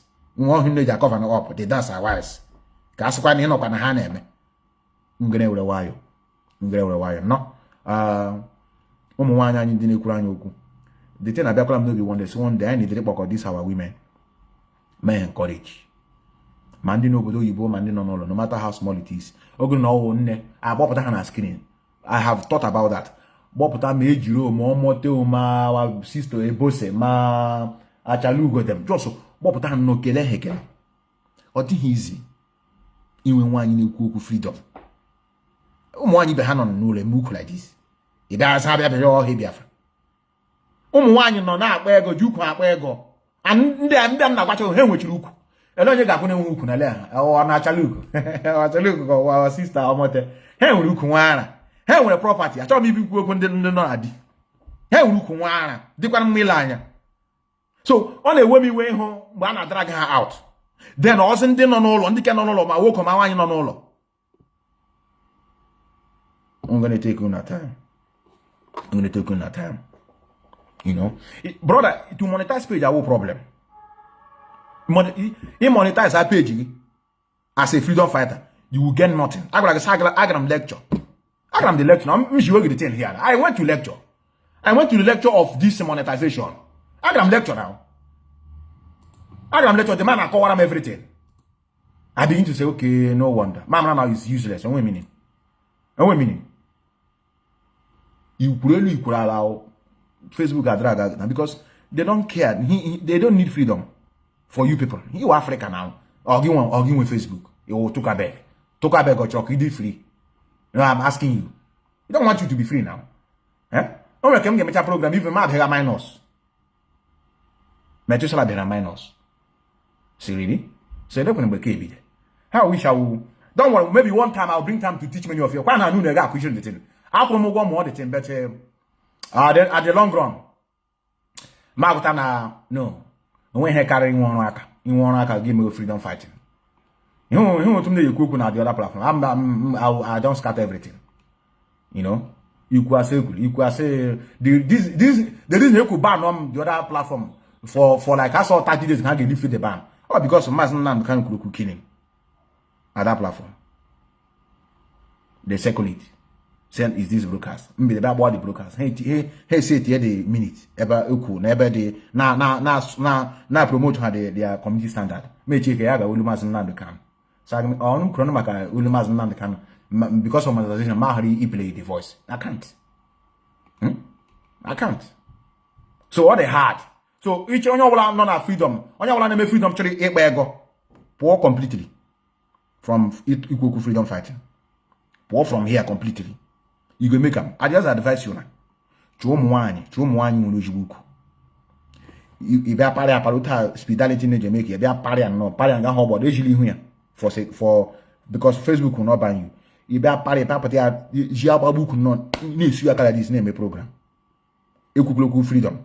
You need to see I send now. We can say now the Jesus is coming soon. I want to get Jesus. And don't get save again. Just a party like this is now life sweet oh, this life, enjoy your life, and now you live. Before you smell like this, 1 million viewers. You're gonna make money. If I want to make this money, this freedom, it prevented a lot of things from me. But I'm not regretting. I'm trying to go here. Queen make cucumber prank. I'm getting here now. But why make cucumber prank no bodo ibo? We're gonna check is the reaction of the white people. Many of you that live in Obodo, you know, in Dutchana, you might handy a chindoji babariori. Give a hundred we to the thing I be gigan and I judge. They will be looking like this. They got Kakaku, bet to get the voice. Yeah, that's ya. Making my money. No only could put them and for the moon got prayer. I got here tomorrow people maybe Obodo you go here now. Here, name me here, Ostra. Everywhere. They are not but welcome. Mlanya Gahari 1,000, 2,000 euro, 3,000 euro. I tell you. So, but I want him there. Many of you, I have lost the confidence totally. Makoya Methuselah and Goku Freedom one day gave a hair corner as you coin. Yes, I got this idiot. If you find him, watch out, hatred the guy here. Why that idiot and I going to say, we must continue. Okay, what up now? Give up this year, Hakego. This year, Hakego. I don't lie you. If I give the funny moon wicked, best same TMP. See that deceiver on us. Let that will continue. Go and look what he's doing now. Now, this program, I'm going to say so. So, brothers, I have to maintain my line. Or the easy. So, you can go. Yeah, make sure you go with this and it apple from equal could be Biafra. I'm making email about a walker. Freedom, Biafra no ime. I can't doubt it. I might doubt it. Biafra no ime. Come on. All the mental resilience. Hena no. I am really large class. But I'm on your polo. I shall these years. One more day I say, why did you go back there? We never finish your job. Go back there. Your large is a large. Here by Baby Saga. Here by Baby Saga. You know why you know? Let me open my line.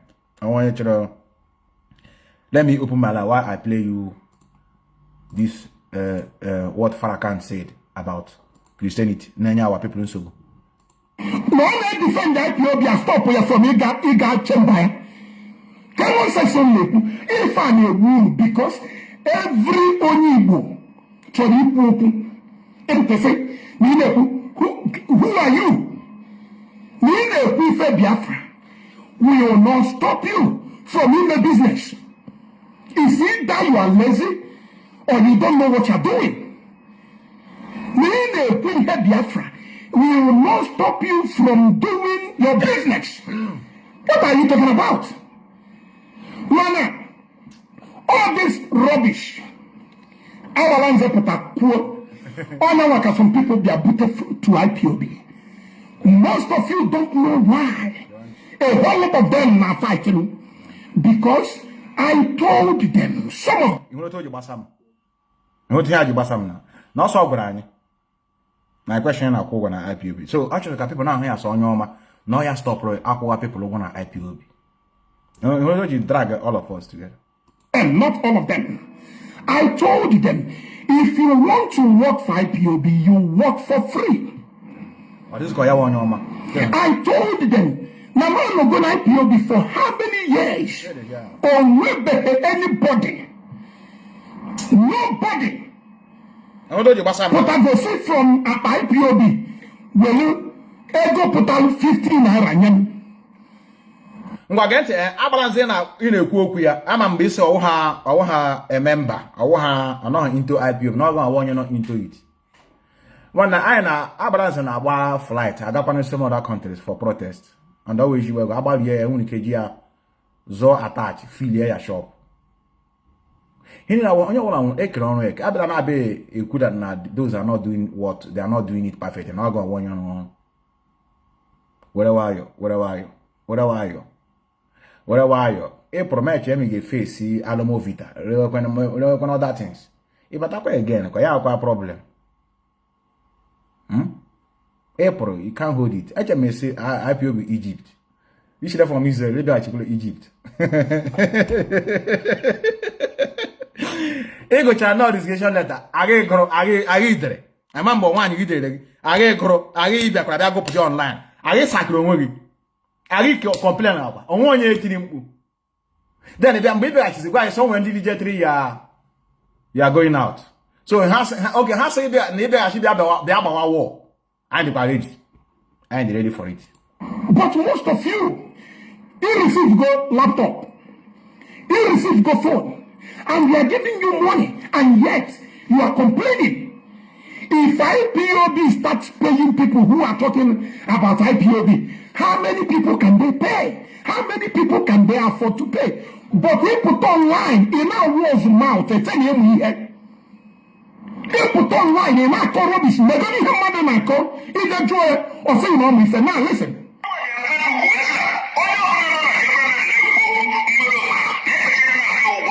Can you say? Yes, I supported that statement. Yes. Onye ọbụla na-ekwu okwu a na-agba ya incentive. And I support her. Our people are doing it, and at least I want to thank our sister in America. All my depend. Either an attach na shop. And when you go, one you're going to zo maku na school. On to start with. Then of course when you say IPOB here on the screen. Open the button on here now. I be my charge my phone. I got so actually here on. A man and the cook and honey our generator. He just charge their phone. But when I zokwana phone no earlier. Zokwana data. I'm about to with data no lo. ETN is you can do. The network you gonna just lying overnight. So you talk and then you have something you can. It was wicked, brother. It is wicked. You don't know what he's talking. You're talking jargon. Any cook idiot. As my cool and walk, but neg he can name so now. I say, oh, as on Yagolam, a small boy. Only teacher, this or all in a problem on Indiana. You don't know. Only some people did confused. When you praise a governor, a praise who puts at them, a praise a inspector general of police, a praise a president, I congratulate you, happy birthday. And then you know how I was free. How is it confusing now? Okay, what is going on? I want to solve our problem. If you have to know, would I have a problem with him? He's my brother. And don't worry about some natural here now. You could get here with the position. Ya make a position. Ekwe shile bronyanya. Ya mojo so resign but again, catch position. This struggle agelianya. I know they shy away from the facing reality now. Ya monyo catch position as me and you talking. Because Oto Jabraga, I hear him said, Ayo in your deposition. Ayo, and that is why he's behaving in this way. See, I mean, we have somebody in South Africa close to that area. Oya Hevugish. Those in charge should do something about this idiot.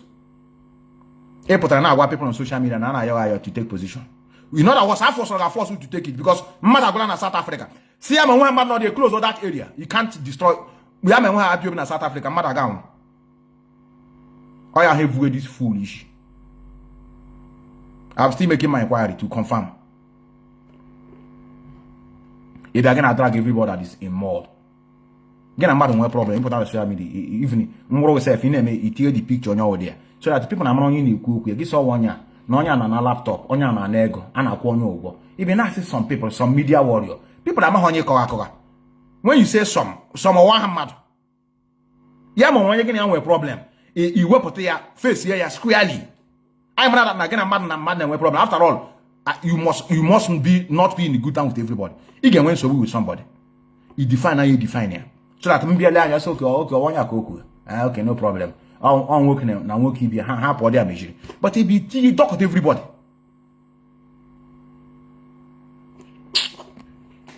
Annoy. I just say we'll coordinate. Okay. Oh no. Let me see who is calling before I go. And then I'm out to a journal. But I'm how about that? Only my programmer Kurieku say this program name now in the next few hours now. I know he'll come out to respond me. Yeah, but I go suppose. I think I'll walk with him. I'm a balance. I'm a study on your. So I got to be respond immediately. Always I don't get. Only can one year you can't. You get one guy you are not know in name. If I say he abroad, he talk about you. Really? Nah, but I there for toilet now. But I no go feel wait. I'm coming. Bam! Yeah, after from toilet, pal your laptop. Call Amarance now. Call him to come and pay attention to me now. Yes, I go to you. You get me, Jari. Hello, Mazi Methuselah. Yeah. Look, Chuku Biafra. Okay, Biafra man. Mazi Methuselah. Oh, no. Now I can get your broadcast. Okay. Yeah. Nna ege no video na akpọ na video anụmanụ South Africa. Ọ sị na ndị na-eme freedom na onwe ihe ọ napụrụ ha ime business. Ndị na-ekwu okwu fọma na Biafra. Nna ahụ ị na-akpọ ya na mụ anọ ebe a wee na-eche na-asị ịdịchọ na brain ọnya nọ na-arụ ọrụ. Ndị nọ n'ụlọ. Ndị ya bụ diary IPOB member a na-amụrụ ha amụrụ in the name of no for onye Biafra si nwa Chineke amụrụ ya. We are physically a IPOB member. We are physically a media warrior di Kashalugo or Presidality or IPOB evangelist. This boy ekwenyere na mbụ onye a na-agba mkpụrụ mmiri na South Africa. Okay, na na-atụdị egbe n'isi. A na-atụdị egbe n'isi. Ọ maka Biafra, ọ maka afọ ọ na-atụ. I remember this story. I don't know people from the primary school. People when you get one more job. That's what I'm when easy. I get I am man about it. Madi Buriga Tangire, Irechapia, Iketri.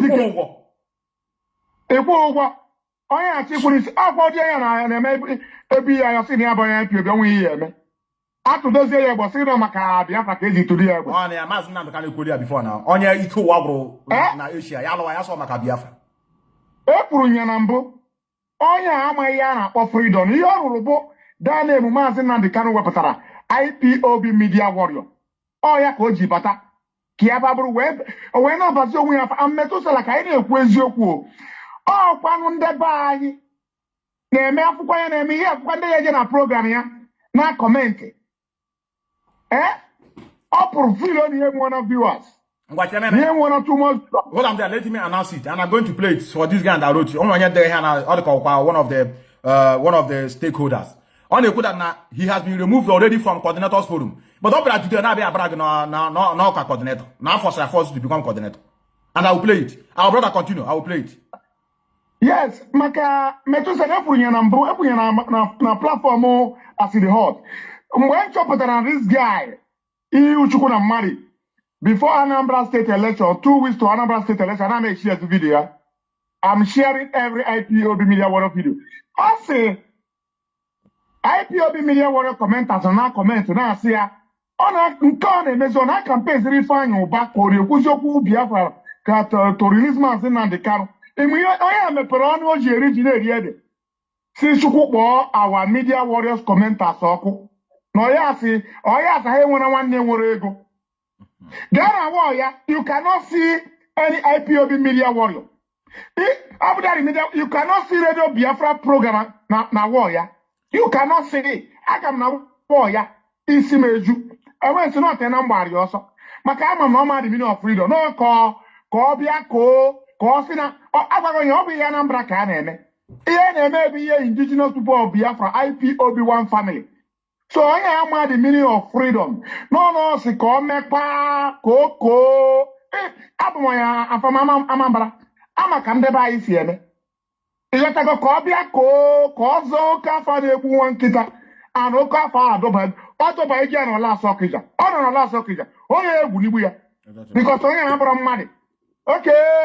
Achara ugo pụta gị achọ ọrụ na NNPC. Na police station. NNPC. Methuselah. Ọ bụ mmadụ niile nwere uche. Thank you, brother. Thank you, brother. Onye nwe uche. Jisike. We continue to move. We can imagine not be evangelist. You know, boy, I got you on immigration. I carry myself. I got you on. Yeah, my boss said, "Bob Praga, you after so after." My boy, Ibrahim screen about go was after so after to become coordinator. You sure about them? Very dangerous. Let me tell you people something. Let me for once tell you about the leadership of IPOB. And the I come here, can I make my investigation? Because someone didn't go actually you go in here the leadership. Or brag so that you can't have long leg. He did deal with the leadership. Oh yeah, the thing. And we can maybe one person among all of them. Or drag everybody at the same time. In case you don't know, in the book, I don't need to because now. Online and you are cautioned. On you take Roger serious, so only time I'm taking you serious. I want every hand ever then the freedom fighter or the walk one day idiot. So one and one they cannot fight. The freedom fighter. Okay, if we dog I'm people that Biafra is coming in 150 days. You take another thing hand block walk. You come out to say, hey, I don't know why I was cautioned. Who said so? Wait. People don't lie and throw rubbish about me, and the command to me is not to talk, and to talk. I will thank them. To compare me. Okay, we keep quiet. They know now. Now. They know. They know. They force you to come. Do you know? So when you know, say, oh, say not your coordinator, I will be when coordinator. Because I obey every command. Even when I can't, I say when you will, as I force say I will coordinate. Okay, or you just behave like this. I am hold the end. I am going to go first. I can confirm all this very well. You put another one, I force. Ah. Okay, all the conduct over when you see that time. Say you must become a coordinator by fire by force. And the gauge Japan has to know you must be.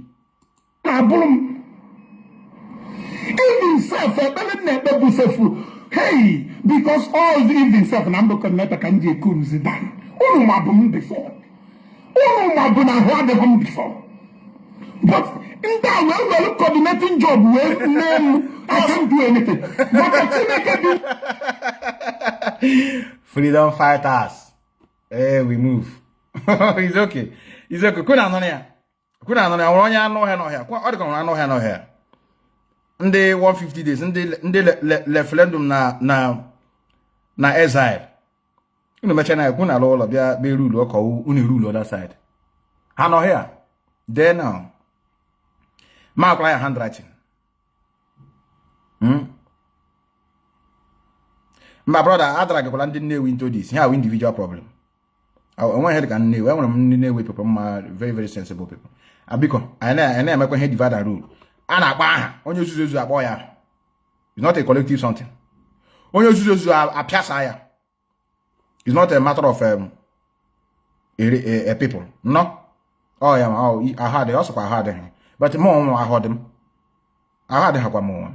But man, I'm not put to the public. My way, I know my medicine. And when I'm walking there, I come on down. Let me go to you. Yes, can you hear me? Yes. You're gonna get keep go na bed. Mbana come na bed, me good afternoon, sir. You're welcome. Na meto ase onya agwanya ike ngo chiri ezo onya agwanya. Onye ka o jigasị mmadụ agwanya. Kedu ịmana o nwere ihe na-awọ na-eme na agitation anyị a mmadụ a na-agbakọ na minus.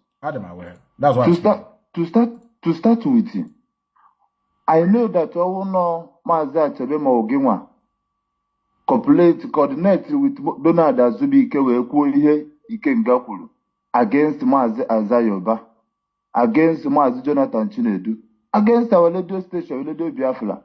I can't get suspension. But today, Ikenga kwuchara ihe niile a o nwere suspension enyere. Osina all design ya asina na akpa achite back. Onye na akpa achite back. Gante. When they watch here also, I reach them out to the appropriate quarters. These are the game he's playing because brother, he's ashamed of making that move. So he's trying to tell you people the reason why it didn't work because someone they say nobody tell him to come back. Let me tell you, take him to bank. I've reached out. Nobody. I doubt. But activities, the thing at times not like this man has. Does it mean that our leadership and watch activities this guy and Ikenga? A freedom fighter guy for place governor. A freedom fighter guy no kata si governor de bu ndo mad na Enugu state. Okay, the freedom fighter guy support that thing. Ndi na iguri ni ga-echekwa isi ni ga-protect ke na asị de wo. You know he knows happy birthday or hi beli ebe I na ajụ we are asking question. Kubana happy birthday. Kubana made in our land self. What are you doing? Manas organo kwa n'ime gịnị ka nyanwa na onwe wu Kubana megolo. These are the things all I'm really how I want to make this na struggle anya na ajụ ajụjụ. We are asking question. Our leadership should look into the activities of Ikenga Oluwago. Ajira have answer very soon. Let me tell you. Okay, I need the answer. Because you can go and anyhow, or feel you always on Yagwania, always on Yagwania. I got where all human being called. Thank you, brother. Thank you, brother. Thank you. Thank you, brother. Methuselah here. I'm gonna show them now for you. Choke boy, so that I see you. And my alarm no, or chala no, me broadcast live. I didn't say I had it here. Oh, I never can bet you and all. Nami be this. One alarm all or not, and I got a live broadcast. I'm how risky are they? And now something on all the permanents. Look here. You have that. I can see somebody. Okay. A lot of people were cussing me. Why are you sharing our secret? So you check or go now. Wait. Room demarcations. A lot of people were cussing me. Mazi, why are you showing these things now? So you check no go so yamaga log to get Biafra no ga kwa he bunker. This well I'm can that in that time we have on autopilot. My brain had this channel man. I remember that day I'm online.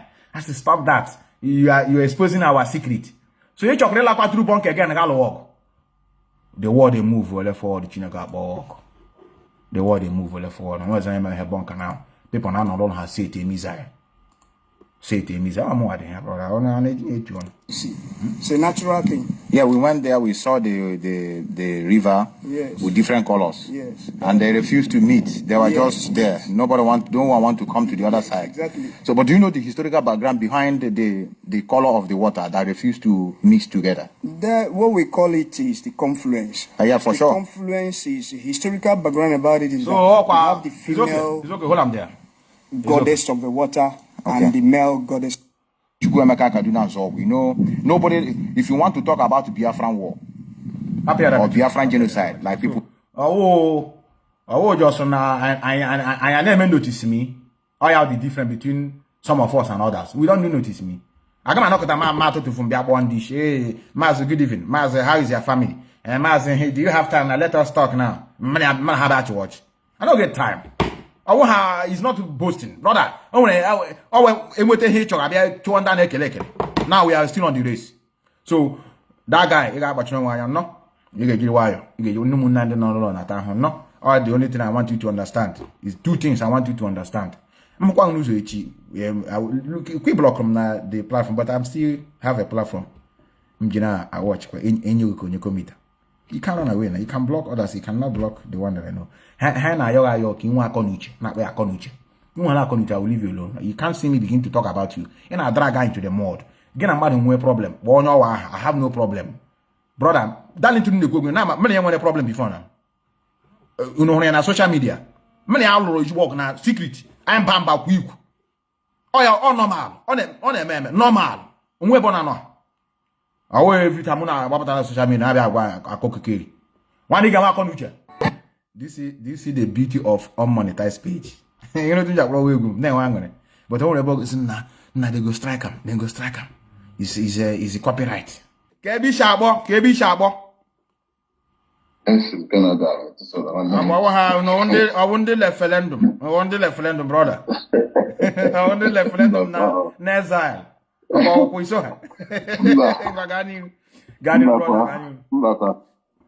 I greet you, thank you very much for all your good doings, man. You are trying so much, my brother. Without you, you know, I got that side. Just I am correct man. Yeah. So, if you don't send it, get more with that number send it with that. Okay. Yes, and when you talk, you follow up. And when you talk, you follow up. That voice. Hold on there. Hey, okay. I'm a baby chorega now. I'm gonna end intact. That voice now, all these guys, black and white. Oh yeah, with that voice. Oh, you that man. Oh, you choriku. Confirm. Correct. Confirm. Correct, man. Confirm. Okay. Emma. All my village guy. We are Buyotago from around this. Then my a teacher to my senior sister, that man. Oku's my senior sister that are teaching. So since that time, I name investigation. So I then with this information now. I am in the second send the other guy. That's your uncle on children.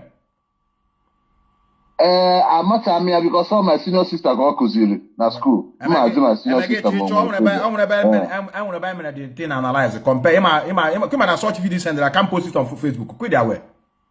I know. Yeah, I know. Everywhere. I know. So, he wanted the contact of the family. Gave my $4 at the family. I'm not able to the father. All the very, very important. Okay. Yeah. Okay. Another one. This guy, not South Africa. Oh. Hello. Okay. Another guy, not this. Another guy. This guy, not South Africa. Ikenga. Ikenga. Mgbe Mazi Nnamdi Kanu kwuru ụfọdụ ndị a ga-efolo aha ọ kpọrọ ya aha ịghọtago. So mụnwa witi Simeon Ekpa o. Then ana m efolo ha o ịghọtago. Nsi na-achọ m nchọpụta Nnamdi Kanu chọrọ ime o ka anyị dominate media. It's not because ihe nji follow ha o because you want to dominate media ka anyị wee gaa far. So follow m every damn body onye ọwụna. Mụnwa ji aka m choose ogo nwe onye kpọrọ nga ahụ afụrụ m gị mbakwara m ga-eso onye a na onye a bụ ụdị mmadụ m kwesịrị iso on my own. But those people ndị Nnamdi Kanu si anyị so m wee follow ya. But I know they listen to. In fact, ka m gwa nke eziokwu unu nwa nọ na media ka m gwa unu nwa niile nọ na media. People now watch outside. We are disappointing you guys because we have many intelligent people now outside in our watch. What is going on? But why are you people keeping quiet? On a welcome you. I'm not gonna lie you. Yes, courage. Like me, I'm trying to pick courage, but I am in jail to I'm a host to you on a platform.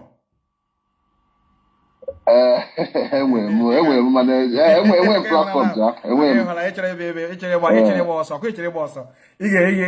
Platform so that from time to time I host. I just prepare.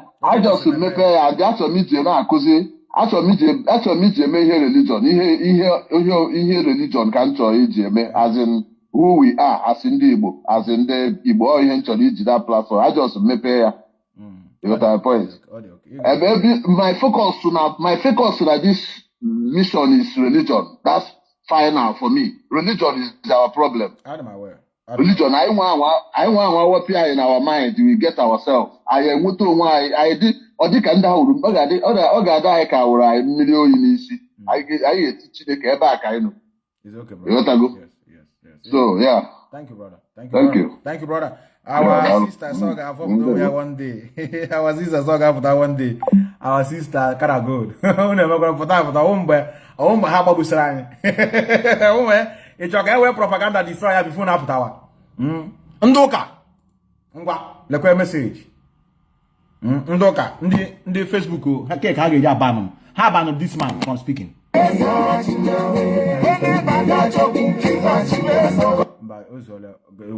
Why, they know they watch me. Let women lending are watching.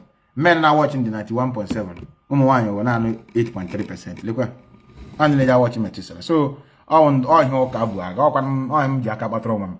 Because someone like China Kuku, name make the hair oka. No can Don't be angry with me. Don't be angry. Just reason.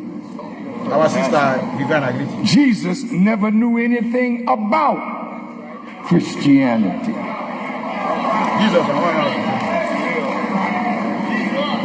Christianity didn't come into existence until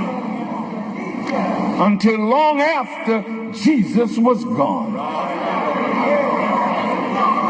Reason with me. In the Council of Nice in 325 AD,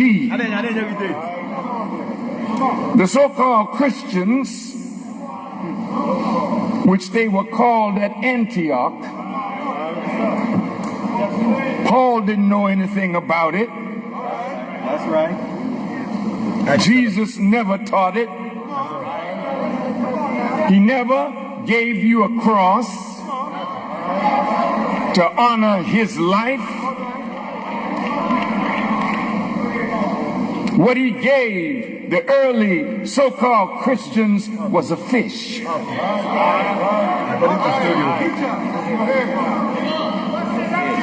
Because when he met Peter, he told Peter, put down your net and I will make you a fisher of men.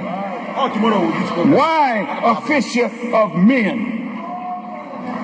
Because we have been languishing in a sea of sin and rebellion to God. Back to reconcile ourselves to God once again. But the cross came under Constantine, who saw a vision of a cross. And in Latin, under that cross, the words in hoc signo vinces. With this sign, we conquer. Conquer everybody.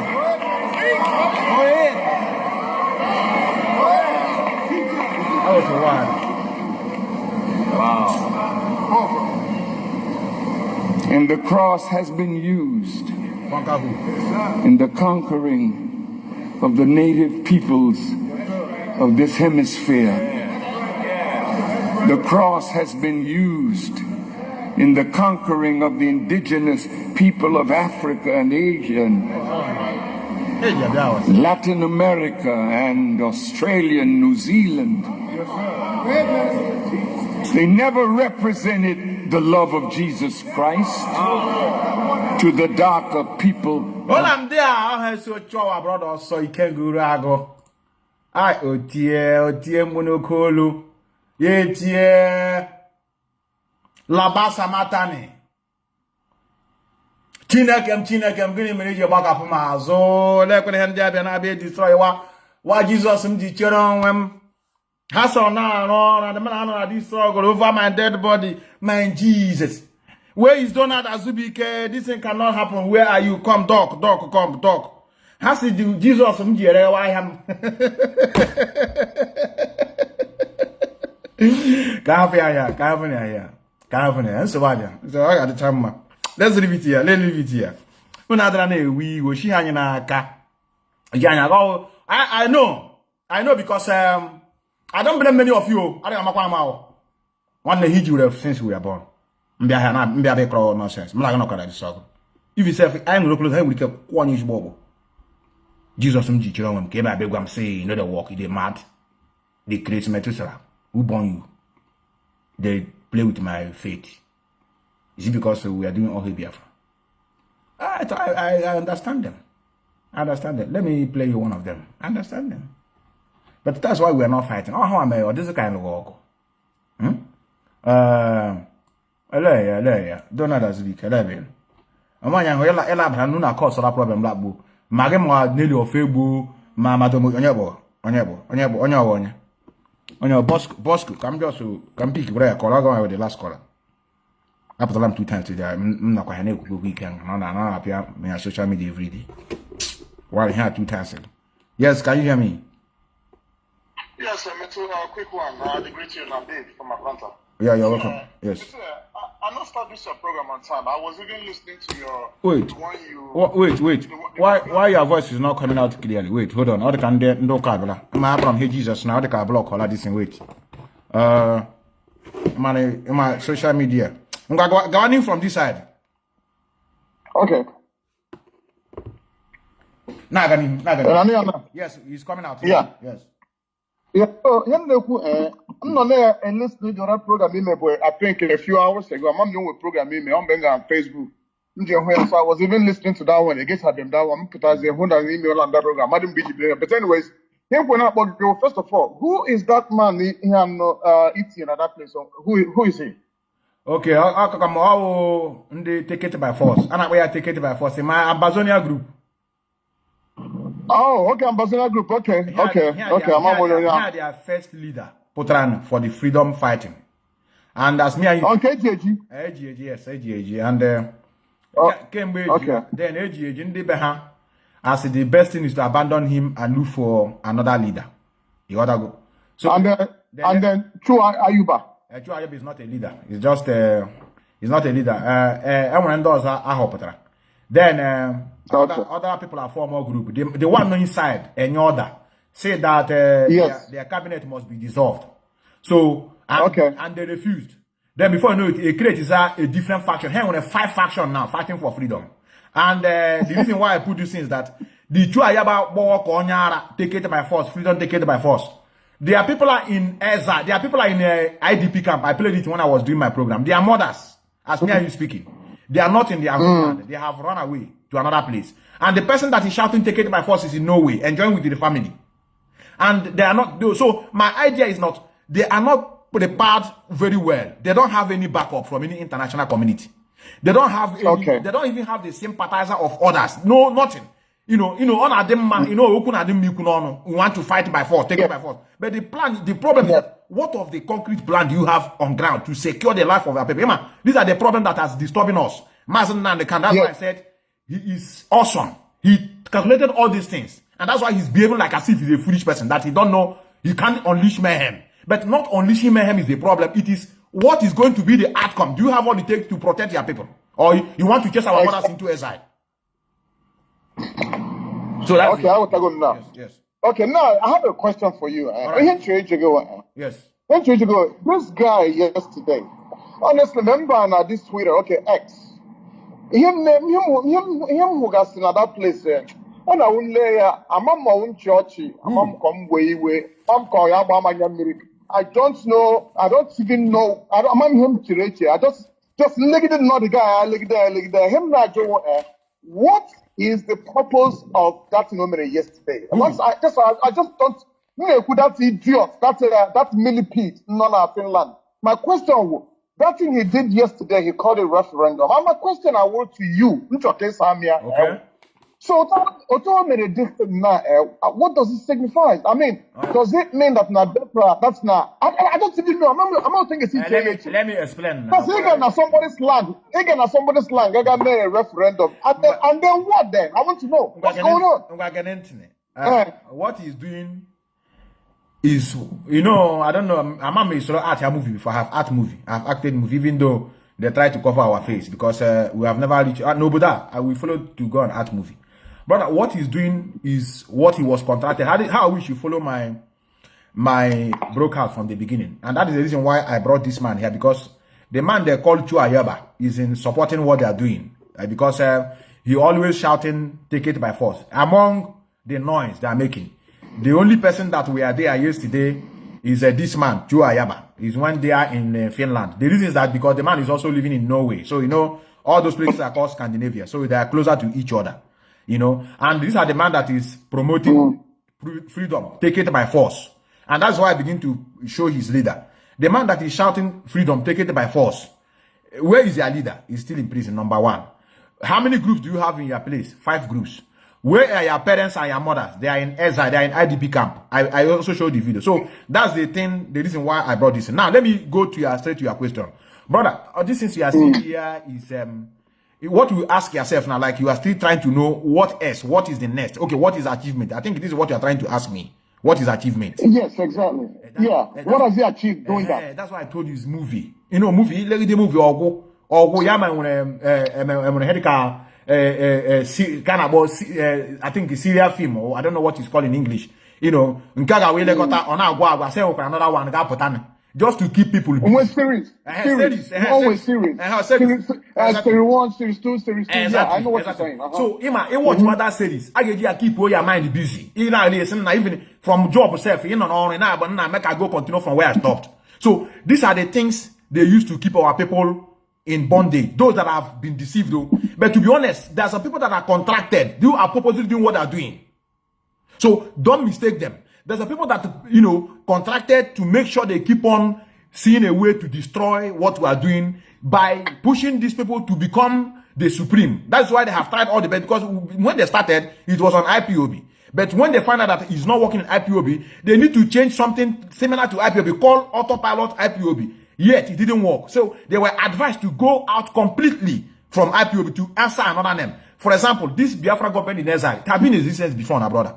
On a basis, yeah, I mean, the struggle. On a basis. So, part of those people that are doing different government in exile, I know Mazi Nnamdi have talked about them, not in a very good way. They have now ganged up to form that one and support these guys very well to make sure they destroy the aspiration of Mazi Nnamdi. And don't be mistaken. There's a lot of people, like, I don't know, maybe after this work, you can't watch my program from the beginning. Even their commanders. I will. Commanders of these people are asking the same question you're asking me now. They are asking, these things they have done now, what is the achievement? Even the people that are coming out showing their face on social media in the name of their army, the guys asking, what has that in gas to do with Nigerian government? What is the effect? No effect. So after tomorrow now, that one will go. Maybe you will be here another one say they are now partnering with Israel, you know, to make sure they combat the war. So they come back and help them. Story now, Ghana, brother. Story Ghana. So it is not all and I don't know whether this guy, I don't know if it's true. Is it Efyong or whatever? That's Efyong. Is that his name? No. One man of Efyong. Look at the person that I saw that I'm speaking now, the one that I'm speaking. This is why I put this guy here. Brother, let me be honest.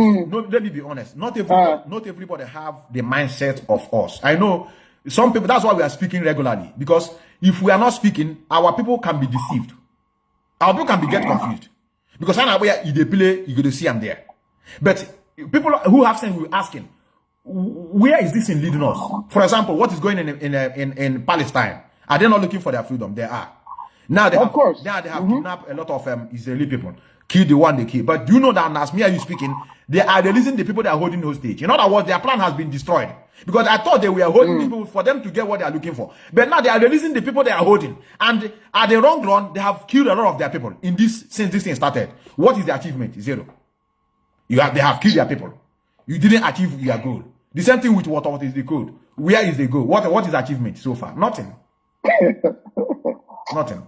Anyway, it's okay. This is what my brother. Okay, You go explain. And that's one last thing, people. Yes. I don't know that's your WhatsApp group. Sometimes there are some things I might want to send. Okay, I will do that after. I will do that. Thank you, brother. Thank you, brother. I will do that now. Yes, I will do that. And I'll be achieve bonus. I think I know it's not easy. It's not easy. You know, our mental capabilities are not the same. That is why we are guiding many of you from time to time. It's not easy, no. It's not easy, brother. All film, even when a prank, more prank, more real. Just like these people that are acting this and that are acting at home for us. Odoguna Aisha. Many of you are they confused. So na true or na fake. So then they referendum, hey, we have done this thing before now. Only everywhere. Man say me there na become there no way. I make a United Nations bidding. And they make like this, and they make like this. You know work, man. No be where you work now. That's why he said no. I have to go back home. I need to go back home. Let me go and now form arrays of people that will get what I'm looking for. All this is an even this thing they are doing now. Let me be honest. You see this thing they are doing now. If this is what they intend to do after the kidnap of Mazi Methuselah Special, is in order. It is called awareness. But it's not how to get freedom. It is awareness. But this thing they are doing now is because of the nemesis is about to catch them. They now want to do something that look real. And the reason why they don't want you to know what they don't want you to get the secret, that name cannot there. Brother, do you know what is the position of prime minister in a country? Oga number one position.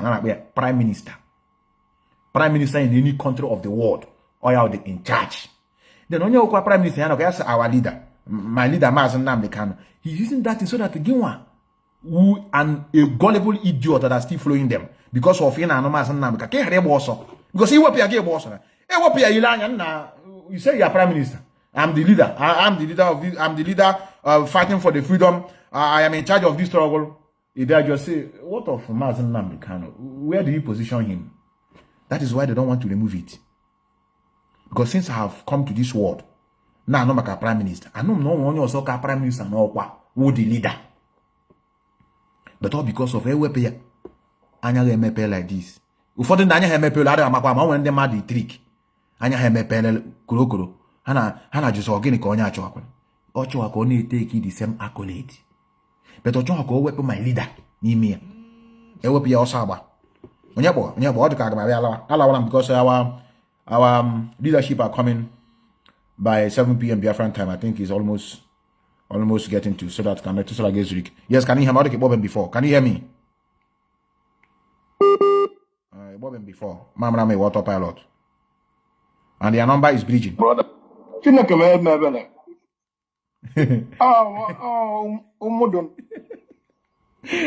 I'm how his speech. Ganyu brother.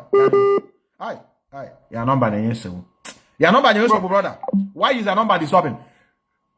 Hey, I'm going to send them that video. I will still find it after this program. Where you are shouting freedom taken by force. And I try to shout that video. No, that statement. Anything. Yes, can you hear me? I can hear you. Can you hear me? Yes, go on. You have every network problem, but go on now. I'm hearing you. Straight to the point. Okay, I'm sorry. Metu, even na choka mkuo, imano ibara de kwa mano. Even na kuka mkuo is this. This unknown na Finland, they just need to deceive many people. Okay, na, or just need to deceive many people. And those people just need follow queer. And this guy now look with Ike for a mother. So that contact with Ike for a mother have not departed from him. He is still working towards that because it's a contract, all contract basic. Under contract. We are aware now, brother. You know? We are aware. So, but the people don't understand the stupid idiot come up here because of my hive. So I'm not talking about if IPOB and the Carlos struggle but for long years ago. Go to demolish here. But the moment they send the quarriers now we are Chineke Chuko Kekaya punish you and you must pay dearly. Okay, for sure. So Metu, Jisike. Thank you, brother. Even Jisike. Thank you, brother. Thank you, brother. Thank you, brother. I'm a name where WhatsApp group. Yes. Add this number on WhatsApp group. I just scrutinize. I will call you later. On word, brother. Correct, man. Yes. Correct, Thank you, brother. man. Thank you, brother. Yes. I need scrutinize in the pattern our group. I am where I went to another autopilot part 2. I want brother there is something here now. I'm on you. But the brain again around. Let's say Simon Ebrima declared armed struggle and at the same time organized safe referendum in another man's land. Is he not a confused man? When you say the time for too much talking has gone. The time for demonstration, we are not into it. We are into armed struggle. Because freedom is taken by force. The freedom taken by force, the Ponya not there. Now, on your address. On your not there, I'm address. When you show that clip, I can that clip. Combine I post to you know help on share the clip. I got to see share the clip before. I can combine the about shot. Freedom taken by force. Freedom is taken by force. Look where their mothers. How? Oh. I am to that time as a Nnamdi Kanu. I say, chai, Chineke will put this man. I'm my home face. Look here. Brother, look where the freedom taken by force. Look here. Displaced persons now taking refuge in Bunamume and outskirts around Bunaberi Douala. Their reasons for being here go beyond the ongoing battles rocking the restive Anglophone regions, and to many, the loss of shelter, material possessions, and even human lives. Well, as I did here with this thing will happen for me before I want come out run come here. I've been stopped for house with this and I know say something the pass through. Then as I stop the cook job for them, I want see they come now we're gone. As they come we're gone, start put fire for my house. Oh yeah, I don't know me the thing where the pass through. Yeah, what our place is there. All the Ambazonia parents, like what here, Hano exile, Hano IDP camp. Take it by force, freedom, take it. When he win, nothing, no get any backup from anybody, nothing. I need a team on your mango ni mai. I go hide with this thing for corner land, see, click for down, but then burn the house. Suit gone from my door. Suit gone. I don't know me. I don't even know saying what is the past. I'm from Kwakwa. All the questions one start. We dey Kwakwa. Time the question start. We dey go and come house. They come to Kwakwa. Run into the service. Hold on there. I want one EGG. I want one EGG not here. Also I'm here again in his zoo. You see Shirike. Now you are intelligent. That ego dra akwụkwọ ịmagetele ihe ike agwụ na ewu ndị kwu n'eziokwu na ya bere na ọrụ call in mmeri embarrass with question and response ihu just malaga kwecha enwere ike malaga mecha program enwere ike ị ga tifu efe na mirror lewa how stupid you can be. I swear it's the confused. But the people that are confused are giving opportunity to people to call in to debate. Nobody call for debate. Oh, wow, you people are not doing it right. Someone about doing a good job. When I make go with computer machine. Equal here baruru. Mama that now don't exist. I don't block you. I will not block you. Uno happy. I will not block him. Oh, just ask him. Come go one that these people are confused species. These people are the people contacted. Even as a stumbling block from achieving their aim. We wouldn't mind to hunt them down when the need arises. We wouldn't mind to work with the Nigerian army and the police to fish them out, hand them over to where they're supposed to be. We continue our project. It is normal because they are worse than the Nigerian government itself. All him to take you home. I declare be peace. I declare peace. I'm a challenge. See, somebody should write my number. Actually, you supposed to be proud of those that are speaking for you people. I knew Kuwawa without having any backup. Ishike, is him my hair. Each on that's no, I just walk around with a bottle of Piawasacha ish. But on a phone, or it just say, I want to debate with you.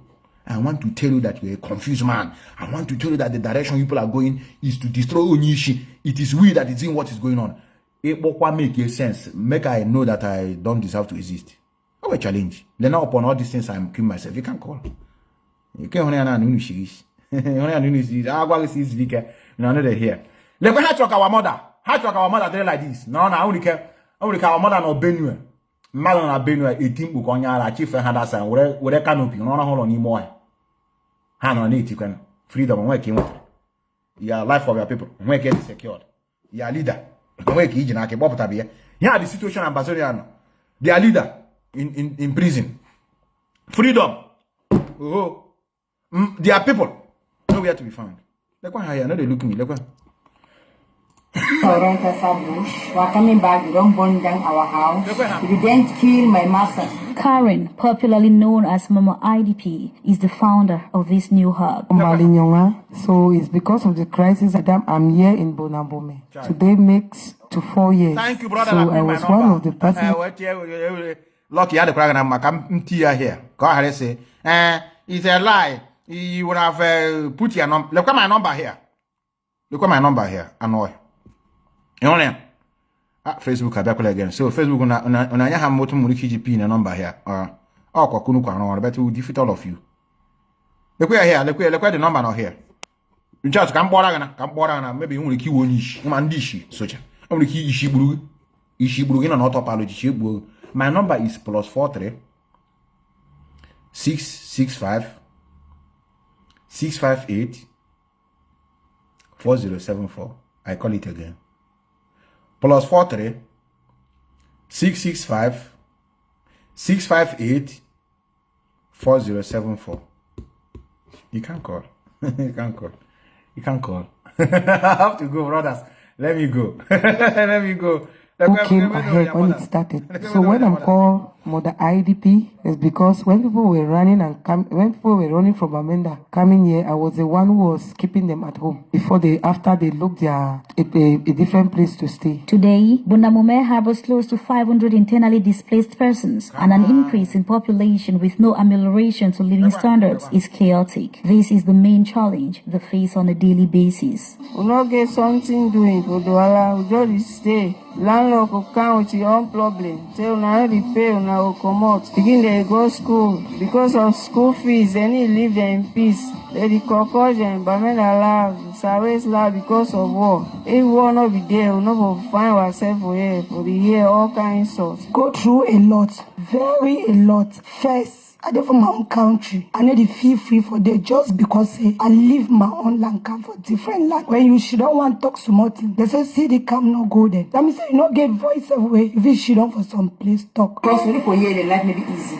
Maybe can be termed better, not upon visiting these ladies who's been ousted from this 2-bedroom planked house. For 8 months now, she says she's not been able to put in her rentals. The mattress, which belongs to the landlord, has also been seized from her. In tears, she now narrates.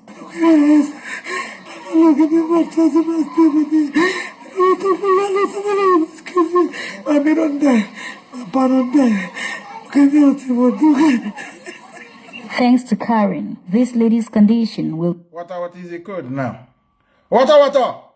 Is the code, we move. Freedom is taken by force. It's not given. It's taken by force. Do you have any plan for your people? If you can do water, okay, let them be in IDP camp. Maybe I say when here on. So that, yes, don't worry. My people are fighting for freedom. We are going to be free. And then all of us will pack from out here and go. No. The idiot that is shouting... take it by force. On and no way. With the family. Let me know what we're enjoying. Let me tell you before I go. 2 minutes, I go. Let me tell you, the struggle is number 1, awareness. And that's what we're doing. I don't dabble into what I don't know. People are still trying their best. I can't come out here and begin to expose it. They are trying, but it's not easy. And I know why it's not easy for them. Because there's no territory in our possession. Allies is very important. Russia, people have been making wave. Some other country, people have been making wave. Not even today. Long time ago, Mazi Methuselah have been discharging people to be going and soliciting. We even have lawyers, even though many of you heard about it because of Nelly Ofebo, that they pay a huge amount of money to lobby. And I lobby people now into this. It's not easy. At least that exposition Nelly Ofebo did that time showed you that Mazi Methuselah meant good. At least, even though some of you say the money is too much, at least can I lobby because of even this terrorist has happened. I don't know whether not because of it the reason why the international community did not succumb to call us terrorists. Even something that is going on, some of us didn't know. Freedom is not overnight.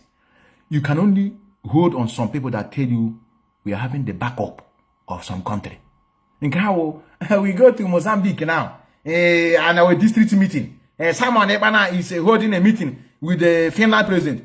Who is Finland? Name one of any prominent politician in Finland that you hear the name in the world politics. No, Bokoran one. I just need to deceive God. So these are the things some of you should know. That is why the job number one, go home. Make sure you consult, sensitize those that are claiming that you are in the same country with you, which Mazi Methuselah started in 2017 before they came for his arrest. Lock up. Say, now, I am Delta State. I've agreed. We are Biafran. I am from Rivers. I'm Biafran. I'm from Akwa Ibom. I'm from Bayelsa. All of us have come together and said, enough is up because we know ourselves. Lock up. I lock up. And we're boundary. Give us our resources. Then, international community can use now because hey, interest in that thing not there. Soon we protect, we'll fight alongside with you, we'll give you something. So that you wait here. Now, I'm going to suck this one for 10 years, but I will help you to fight the war alongside with you. Then after, I can now leave you. He said, okay, yes. With agreement. But in where being a band where ki jinaka. Ya people on this how say hatch or boo. Exile. Secondly, everybody sit at home. But Enugu. Cross River are going their business freely. Bayelsa are going there. Everyone says, "Mama, we can hear the Biafra not there." As we are talking now, Bayelsa, at least when Mazi Methuselah Kanu was with us, Ever bubble. But in the terms of this system, don't want to then it has given what people now. Biafra is coming 150 days. Our brother just called, say he's wondering. I don't know. 150 days, Biafra is coming. How possible? And our brother no fuck. I'm happy here. Let me go. Our brother is calling from I think from is it let me pick your call. You have been calling since. Just make it. Let me see whether your number will go. I know you. Go already can select a call. I know you. Just Jari, go. Yes, can you hear me? Hello, Yoma. Yeah, Yoma, you can I know. Come to the program. Sorry. This is what blood the Mazi Methuselah for. They were man on this side itself. Him and I watch we go in the morning. There's enough quality this side. You see? As member can do so I have 3 times in a day, brother. This your new book now, or one is one, honestly speaking. I never kill myself, my brother. I walk from All right, brother. The little thing that I wanted to add is concerning this Amazonia case. You understand? If anybody, like anybody with listening now, if that person has listened to Mazi Jonathan day before yesterday program, you will understand the game of the British, what they really want to do to this very struggle we are into today. And what they did to Amazonia, our people should be connecting these dots. That our great-grandfathers fought these people. Ekumeku warrior, about women protest. About women protest. They fought these people. And they have re-strategized their plan. And I'm also using this opportunity to advise our people, those that are getting confused or listening, against this, over these criminals carrying 2 magazines on 2 healers parading in our land. If you want to know, apart from the recent situation in Israel or Russia, go back to Biafra genocidal war. You go and watch that clip, that documentary. Anybody that is in this struggle, once in a while, you go there and watch what our people passed through. When the first bazooka was landed in Ogoja, how they surrounded Biafra land. The only opportunity Ojukwu had was to swing into Midwest to drag the attention up from our land, first of all. Yes. You understand? So a lot of our people don't go back to history to go and know. And these people now that carry AK-47 and 2 healers, if war come now, on any measure to protect the borders at all. With prayer, to save our people. With prayer. From that blockade down, because this very particular map now is British that give it to Nigeria. And they still have the template Once we make any mistake now, they will cover all those areas they have used before. Yes. And there's nothing you can do about it. So, Mazi, thank you so much for your. We are waiting for by 7:30 p.m. to listen to the GOC. Yes, thank you, brother. Our brother, and then Okoko say boss, you are too big. I closer to you. I closer to you. Okay, Abraham is Hannah boss. Hannah boss. And they know it. I have to go. I have to thank all of you. Hannah boss. Let it run now. I tell you, I want you to many of you to remember this. We are going to continue guiding all of you. Or not easy. Freedom, I think is. I'm not gonna give a blame on Madi because you with every freedom. I think easy. A lot of things are involved. You play a game very smart. Don't come out even. I'm an happy member, yes. That's some of the things that we do those days that I don't like, and I believe we have taken correction. Whatever you want to do should be within yourself. After I give a bomb, we want to burn down everyone. I hold this one. We have an army. They don't get army. They just want to draw calamity in our place. We get army now. We'll fight you people now. We are ready to burn down the zoo. Then from there, I guess you want to organize referendum in another place. So now we are self referendum. What is the meaning of self referendum? It's just to convince yourself that you are looking for freedom. So before you don't know that you need freedom. This one is not to go on the ground. There are people that said we need freedom. Say, okay, since you said that Edo State is not Biafra, you said that River State is not Biafra, we want to conduct a referendum. Let us know whether we are ready to go. No, he just gang up with the Nigerian agent in the center. A ticket, ticket. So your children will pay. We just want to make sure that at least all the can but as you are coming, never you carry Biafran flag on your way. Just come like that. Come like that. There's a lot of things we are going to use at inside.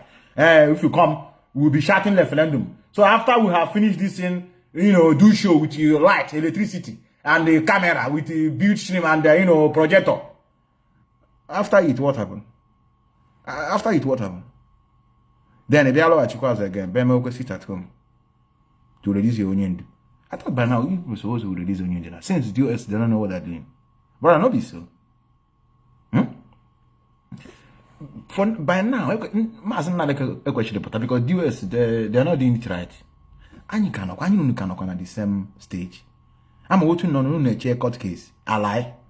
If I lie, thunder fire you. I lie as an autopilot. Or court case kitchen. Oh, so that if you take away glory, you don't more up on a headca say 1st of December. Have another automatum. If you don't release onion from now to 1 week now, we are going to put it at home. If you didn't come out, we burn down the zoo. For how many times? Okay, that was also meant a good night. You get checked by force. I'm going to see no kuliku. Good night.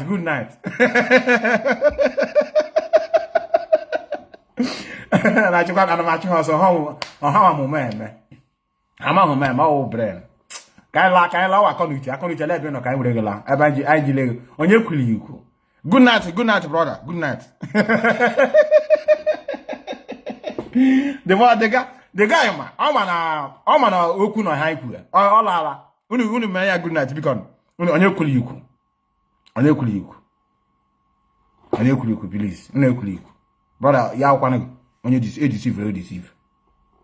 Man and equal in again a blender hack. When you keep judge, say you are confused. Before you know it, I'll say good night. Brother, good night, sleep good. Sleep well, no? Sleep well. You can reach in a on the phone. Then I say that thing you're talking is true. It's true. I don't check him. Oh, to damage you manage win soul. Brother, good night. Good night. Can I take a frafegu? I want to take a frafegu. No, my new question. On your one, I know here question on that side. Am I doing a friend? Und einen unvergleichlichen Geschmack hat. Genieße das runde Geschmack. Ja, let me keep it up. Keep it up. I will to what? I will deceive. Oh, I want to know when I watch it.